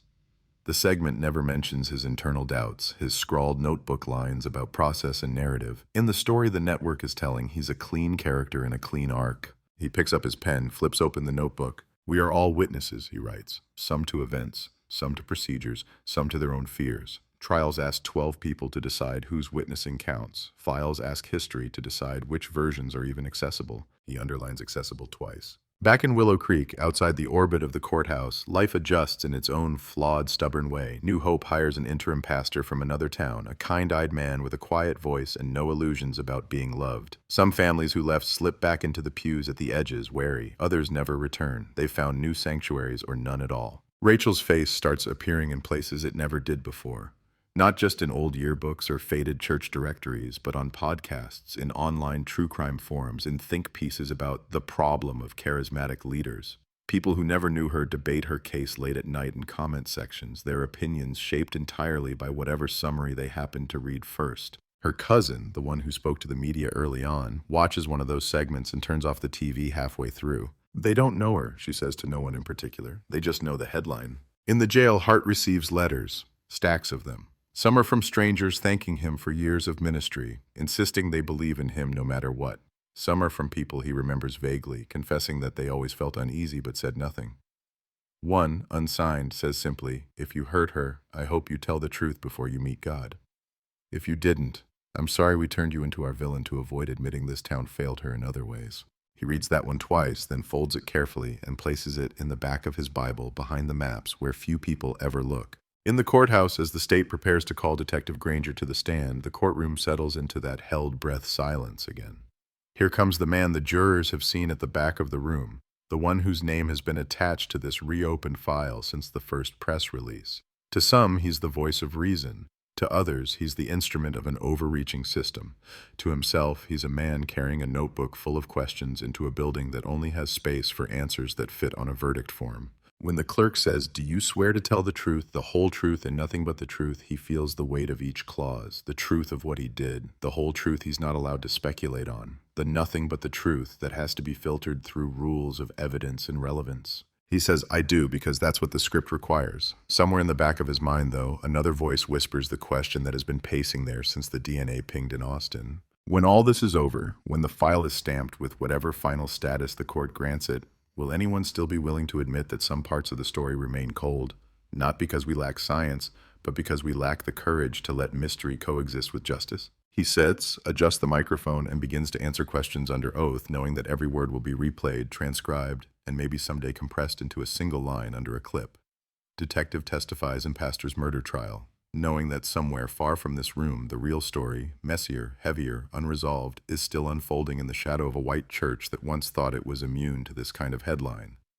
When Detective Lyle Granger takes the stand, the courtroom falls into that peculiar silence that isn't really silence at all, its breath being held, its thoughts being rearranged.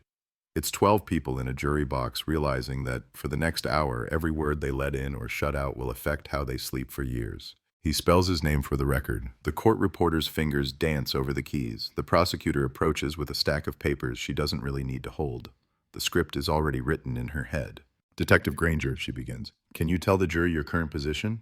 Lead investigator with the Texas Cold Case Review Unit, he replies. His own voice sounds different in this room, flatter, edged with something between fatigue and resolve. She walks him through the resume, years in homicide, training, prior cold case closures. This isn't for the jury's information, it's for their comfort. Experts make it easier to believe that truth can be extracted from chaos like oil from rock. Then they get to Willow Creek. He explains how Rachel's file landed on his desk, how the initiative to retest old samples works, how a tube labeled from 1993 ended up in a modern machine. He's careful with verbs. Was submitted. Was analyzed. Matched. Words that give agency to systems rather than people. Did you have any contact with Reverend Hart before receiving the DNA results? The prosecutor asks. No, he says. I didn't know his name until after the match. Did any personal bias influence your decision to investigate him as a suspect? No, he says again. This part is easy. Whatever came later, the first moment was just a hit on a screen and a name that meant nothing yet. The prosecutor puts a blown-up chart on an easel, lines, peaks, numbers. It's more for effect than comprehension. Detective, in layman's terms, what does a match of this nature mean? It means that the genetic material found under Rachel Moore's fingernails is consistent with Reverend Hart's profile, he says. The likelihood of it belonging to someone else by coincidence is statistically negligible.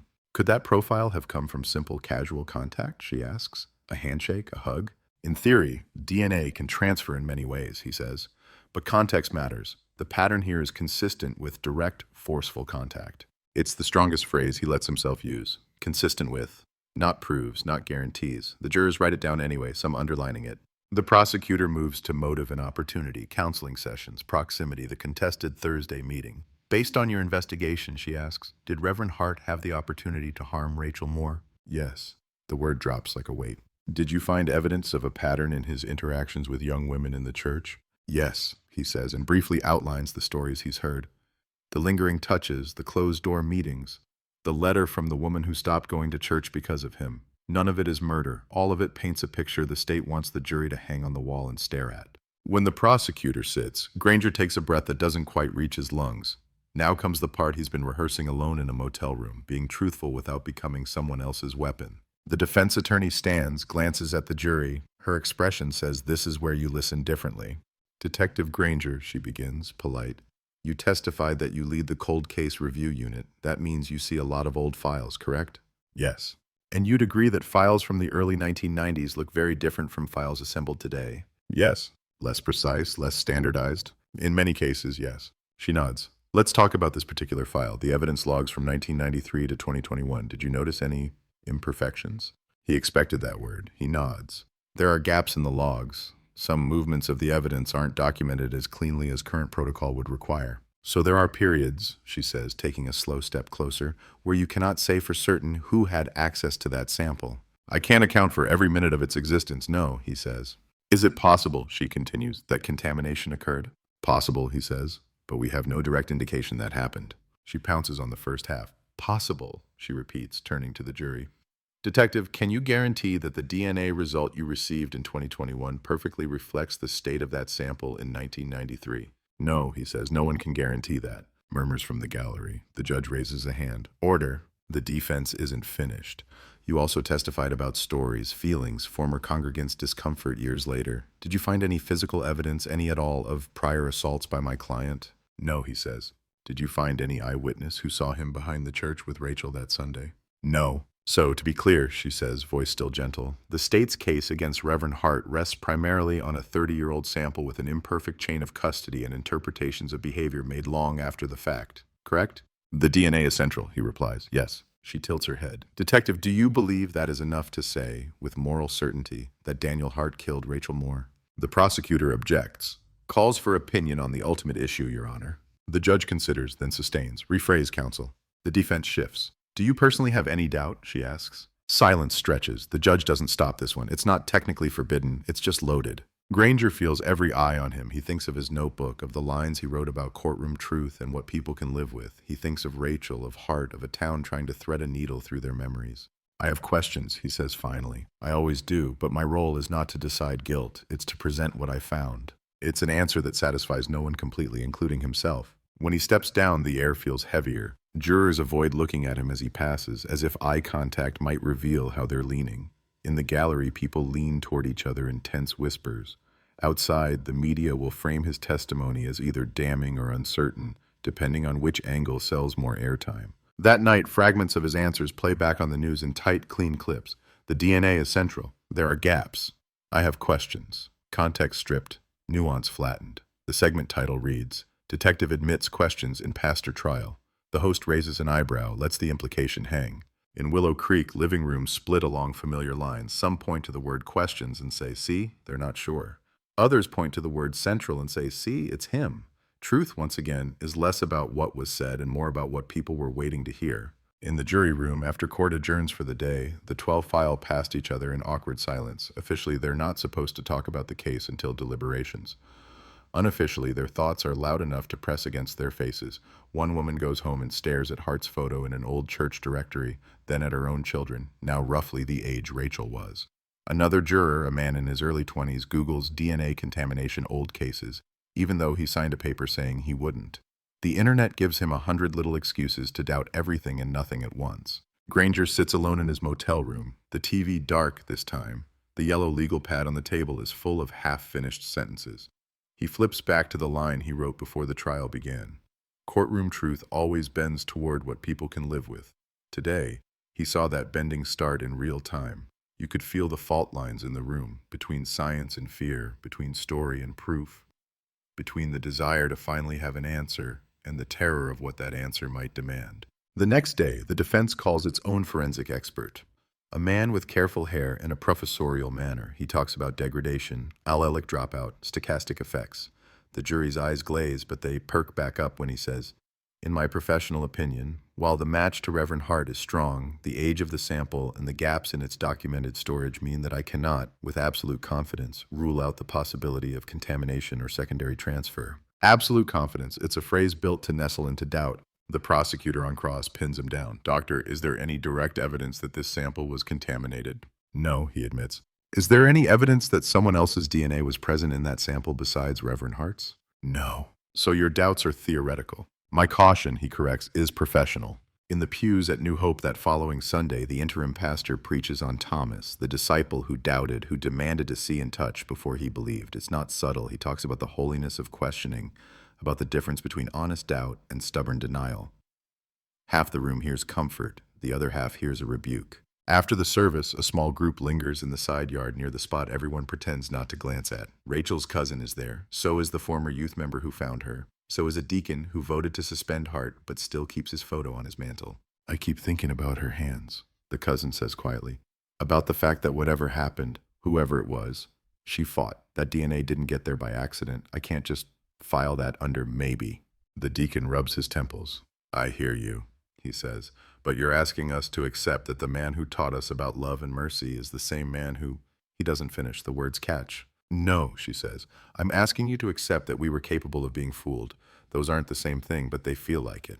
The former youth member stares at the gravel. I've been having dreams, she says. In them, we're all in the sanctuary, but the doors are locked from the outside. We're singing, but no sound comes out. And he's at the pulpit, but when I look up, it's just light, no face, just that white light. She laughs once, without humor. I don't know what that means. Maybe it just means I watched too much true crime while this was in the news. Granger isn't there to hear any of this, but if he were, he'd recognize the same thing he sees in his own unit's bullpen when a case takes too long. People trying to assign narrative to chaos so they don't have to admit how much of the universe runs on chance and silence. Midway through the second week of testimony, a storm rolls in. Thick clouds pile up over the courthouse. Lightning flashes without much rain. Inside, the trial feels like it's moving through its own low-pressure system. Everyone is tired. The judge, the lawyers, the gallery, the jurors, Granger, even Hart, who has sat at the defense table each day like a man chiseling his own statue from the inside. On a break, Hart's attorney leans toward him. If we did a bench conference, if we discussed any kind of agreement, she says softly, is there anything you would be willing to admit to lessen what's coming? He stares straight ahead. If I say guilty now, the file closes, he says. They'll stop looking for any other version. If I say not guilty and they convict me, they'll still stop looking. There's no option on that form for, we failed her in several ways that cannot be prosecuted. That's not how this works, she says, but she doesn't push him. They both know he's right about one thing. The system isn't built for nuance. That night, Granger receives an email from Mariana Cruz, the columnist who's been quietly tracking the case from a distance. Watch how they talk about you on the panel shows, she writes. You're the lever they're using to argue about institutions. You've become shorthand. That's its own kind of misrepresentation. He doesn't watch, not immediately. When he finally clicks on a clip, he sees a split screen of talking heads, his own image in a corner as they debate whether rogue detectives are undermining public trust by overcomplicating cases. Another segment on another channel uses him as the hero cop who bravely followed the science wherever it led. Both versions flatten him into something he barely recognizes. He closes the laptop. In his notebook, he writes, "This isn't just about Hart or Rachel or Willow Creek. It's about how easily we let complex facts become mascots in arguments that were decided before the evidence even arrived." He stares at that sentence for a long time, then underlines "we." Because he's in it too, he knows that. The moment he chose which details to emphasize in his reports, which witnesses to chase, which theories to resist, he entered the story as an author, not just an observer. Back in the jury room, after the lawyers rest for the day, one juror finally breaks the unofficial code of silence and says out loud what everyone else has been thinking in their own language. "I don't know how to do this," she admits. "If we say guilty, we might be wrong. If we say not guilty, we might be wrong. Either way, someone's going to walk out of here saying the case is solved, but I don't feel solved." No one responds because there's nothing to say yet. But the words sit in the room overnight like another piece of evidence no one knows how to log. The trial will move on. Closing arguments will come. Jurors will vote. A verdict will be read or a deadlock declared. The file will get a new stamp, and future summaries will condense all of this into a neat single line. Texas, 1993 cold case, resolved in court. But here in the slow, messy middle where Part 6 leaves them, Willow Creek is still suspended between past and present, faith and doubt, science and story. And Detective Lyle Granger, lying awake in a motel bed with the sound of distant thunder rattling the windows, realizes that whatever happens next, he's no longer just tracking a cold case. He's watching, in real time, how a community decides which truths it can live with, and which ones it will quietly leave in a box on a shelf labeled in fading ink that reads, "Unresolved, but no longer discussed." The mistrial doesn't close the file. It just throws the folder into a different pile. The law calls it pending prosecutorial decision. The town calls it stuck. For 60 days after the jury deadlocks, Willow Creek lives in a kind of legal twilight. Daniel Hart is neither guilty nor innocent in any official sense. He is simply accused, which somehow feels heavier than either verdict would have. The district attorney's office runs the numbers, quietly, away from cameras. How many resources did the first trial cost? How many jurors lean toward conviction, toward acquittal? What are the odds a second panel of 12 strangers will agree on anything? They commission a mock jury in a larger city. The results come back split down the middle, almost perfectly. The DA stares at the report and sees not just percentages, but headlines. Retry the case, risk another hung jury, drag the town through months of spectacle again. Drop the case, become the villain in every justice-denied op-ed. There is no option on the form, for we have reached the edge of what this system can do. On a damp Tuesday morning, 3 months after the mistrial, the DA makes his decision. No retrial. The state will not pursue the charges again. Officially, the explanation is evidentiary limitations and the interests of justice. Unofficially, it's fatigue. Everyone is tired of being on television. The announcement comes in a short press conference that looks small compared to the storm of the trial. One podium, one microphone, no timeline boards. This was not an easy decision, the DA says, reading from a statement. We respect the jury's struggles and the gravity of the allegations. The Moore family has waited 30 years for answers. Unfortunately, the evidentiary issues in this case make a second prosecution unlikely to reach a different outcome. We will keep the file open for any new, credible information that may arise. There it is. The bureaucratic version of "we're done unless something impossible happens." Detective Lyle Granger stands off to the side in the shade, arms crossed, sunglasses hiding his eyes. The reporters cut from the DA's face to his for reaction shots, looking for conflict, for disappointment, for vindication. He gives them nothing. Inside his coat pocket, his fingers tap against the outline of his notebook like a Morse code he hasn't translated yet. Hart doesn't hear the decision in a courtroom. He hears it in a concrete block room at the county jail, watching the live feed on a TV bolted high on the wall. When the DA says there will be no retrial, the camera cuts to the courthouse steps, then to a file photo of Rachel, then to a still of Hart in handcuffs, looking down. A guard clicks off the sound but leaves the image frozen, his own face, mid-blink between blurs of crowd and blue lights. "So that's it?" he asks no one in particular. The guard shrugs. "Guess so, Reverend." Reverend. The word hangs strangely now, like a title from a job he got fired from but never updated on his business cards. A week later, he walks out of the jail, not to cheers, not to boos, but to the sterile clicking of camera shutters. There is no dramatic gate swing, just an automatic door sighing open, a man in used clothing, a plastic bag containing a belt, a watch, a thin wallet. The charges are dismissed without prejudice, meaning technically they could be refiled someday. Practically everyone knows they won't be. A reporter asks, "Do you feel vindicated?" Another shouts, "Do you have anything to say to Rachel Moore's family?" Hart stops for a heartbeat, as if the questions might finally draw some long-hidden speech from him, something that clarifies everything. "I pray for her," he says instead, "every day." He doesn't say what he prays for: justice, mercy, amnesia. New Hope Baptist doesn't welcome him back. The board, anticipating this possibility, had already convened and voted. Even without a conviction, reinstating him would split the congregation beyond repair. Their lawyer has sent him a letter full of phrases like, "in the best interest of the church," and "avoiding further harm." They offer him a severance package. They ask him not to return to the pulpit or the parsonage. He signs the paperwork without reading most of it. The parsonage, the house he's lived in for 30 years, becomes church property again. Within weeks, a new interim pastor's minivan is parked in the driveway, children's bikes in the yard where his rose bushes once stood. Hart moves into a small rented duplex on the other side of town, near the feed store, far from the church bell. His new neighbors know who he is. In a town like Willow Creek, anonymity is a fairy tale. Some avoid him, crossing the street rather than passing his yard. Others bring casseroles and casseroles of rationalizations. They never proved anything. Juries can be wrong. You served this town for so long. On Sundays, he does not attend any church. He watches services online from congregations 3 states away where no one knows his face. When they talk about sin, he flinches. When they talk about grace, he flinches harder. Rachel's cousin, meanwhile, refuses to let the DA's statement be the last word. She organizes a small gathering in the park on the edge of town. No signs, no speeches, just a circle of people who show up because they knew Rachel as more than a name in a case caption.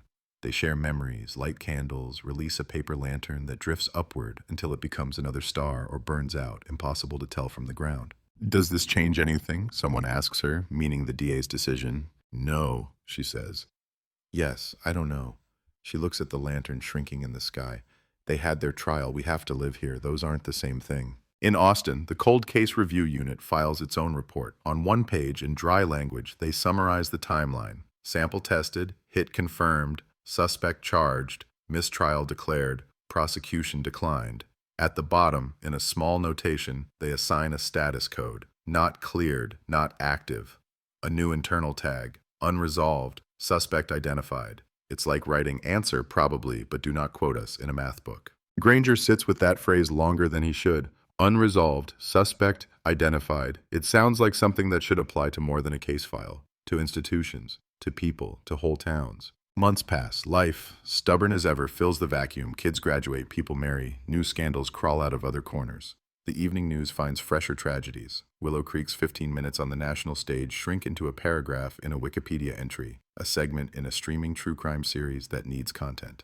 Because of course that happens. A production company reaches out, first to the DA's office, then to the cold case unit, then to the Moore family's remaining relatives. They want to include the Willow Creek church case in a docuseries about cold cases revived by DNA. The pitch deck looks professional: moody lighting, atmospheric reenactments, thoughtful narration. They use words like nuanced, respectful, deeply human.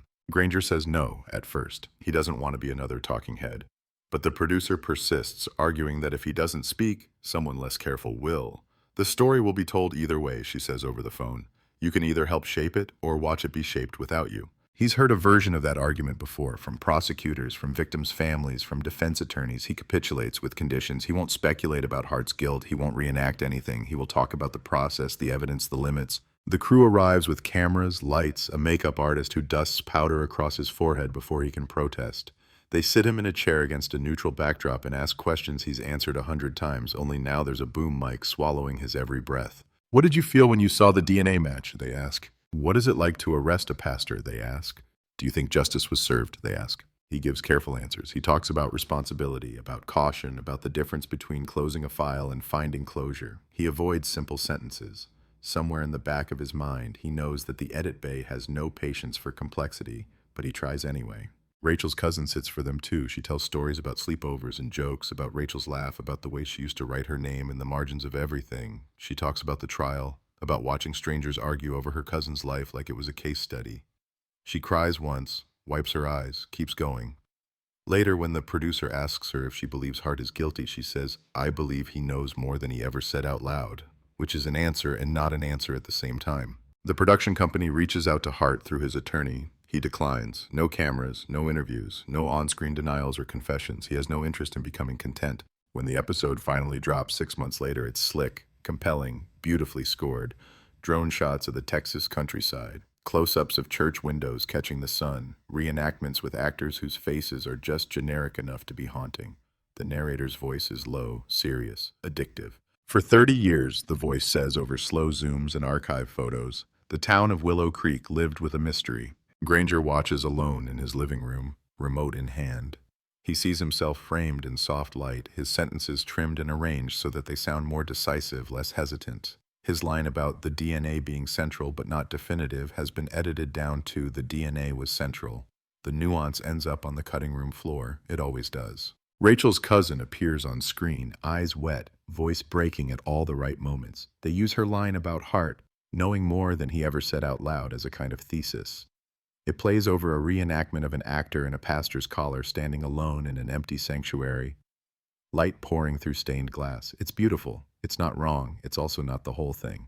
The episode ends with the narrator saying, "To this day, no one has been convicted of Rachel Moore's murder. Her case remains a chilling reminder that even in places of faith, darkness can hide in plain sight."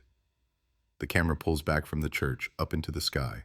The credits roll. Suggested next episode, The Lake House Mystery. For the streaming audience, that's it. 48 minutes, one more haunting story to add to the queue. For Willow Creek, it's an old wound getting a professional touch-up and then broadcast to the world. At New Hope, some people watch the episode together in the fellowship hall, projector humming, folding chairs creaking. Others refuse to see it. Afterwards, those who stayed discuss what the producers got wrong, what they emphasized, what they ignored. They talk about how strange it is to see their parking lot and choir loft turned into establishing shots, their grief placed between ad breaks. Hart doesn't watch. He hears about it, of course. A neighbor mentions it in passing. A letter arrives with no return address. Saw you on Netflix. Or, your story anyway. Hope you make peace with God before the editors of this world are done with you. He tucks the note into the same spot as the other ambiguous letter in the back of his Bible. Detective Granger is invited to speak at a training conference not long after. The topic is Advances in Forensic Technology and the Ethics of Cold Case Prosecution. He stands in front of a room full of younger investigators, PowerPoint projected behind him, and uses the Willow Creek case as one of his slides. He doesn't name the town, he doesn't name the pastor, he calls it Case 93 TX18 and lays it out clinically. Unsolved church homicide, decades-old evidence, DNA hit, community upheaval, mistrial, no retrial. He talks about the power and peril of late evidence, about how once you attach a name to a ghost, people will build whole moral universes around that connection, about how important it is to write reports as if they might be the only version history ever sees. Cold cases, he tells them, aren't just about whether we can get a hit in a database. They're about whether we should drag an entire ecosystem of memories and beliefs through a grinder in pursuit of a verdict we might not get. That doesn't mean we stop. It means we move carefully. We remember that every piece of evidence is also a piece of someone's story, and stories are flammable. In the last row, a young detective raises a hand. "So what do we do when we get a match like that?" she asks. "Like yours, we can't unsee it." "You can't," Granger agrees. "You document it, you test it again, you look for corroboration, you talk to people who don't fit any narrative you've already sketched in your head. And when you go to bed at night, you accept that sometimes, even after all that, you won't get the clean line you wanted."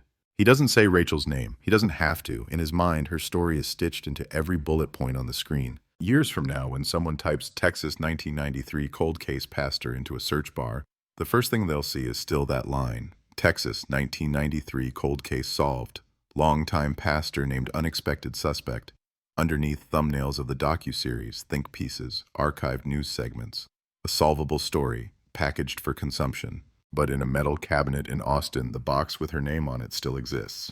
Inside, the swabs and photos in worn paper. On the front, the new label, unresolved, suspect identified, a bureaucratic oxymoron, solved enough for a headline, unsure enough to haunt. And in Willow Creek, on certain evenings when the light hits the side of New Hope just right, you can still see people slow their walk as they pass the alley. They don't stop, they don't speak, but their shoulders tighten, their eyes flick sideways, their memories throw up one frame, a blue dress, a lanyard, a Sunday that broke. The case is no longer active. The case is no longer officially cold. It lives in that uneasy space between. Not frozen, not burning, just there, hovering over a town that learned, the hard way, that some stories never fit cleanly under any label the system offers.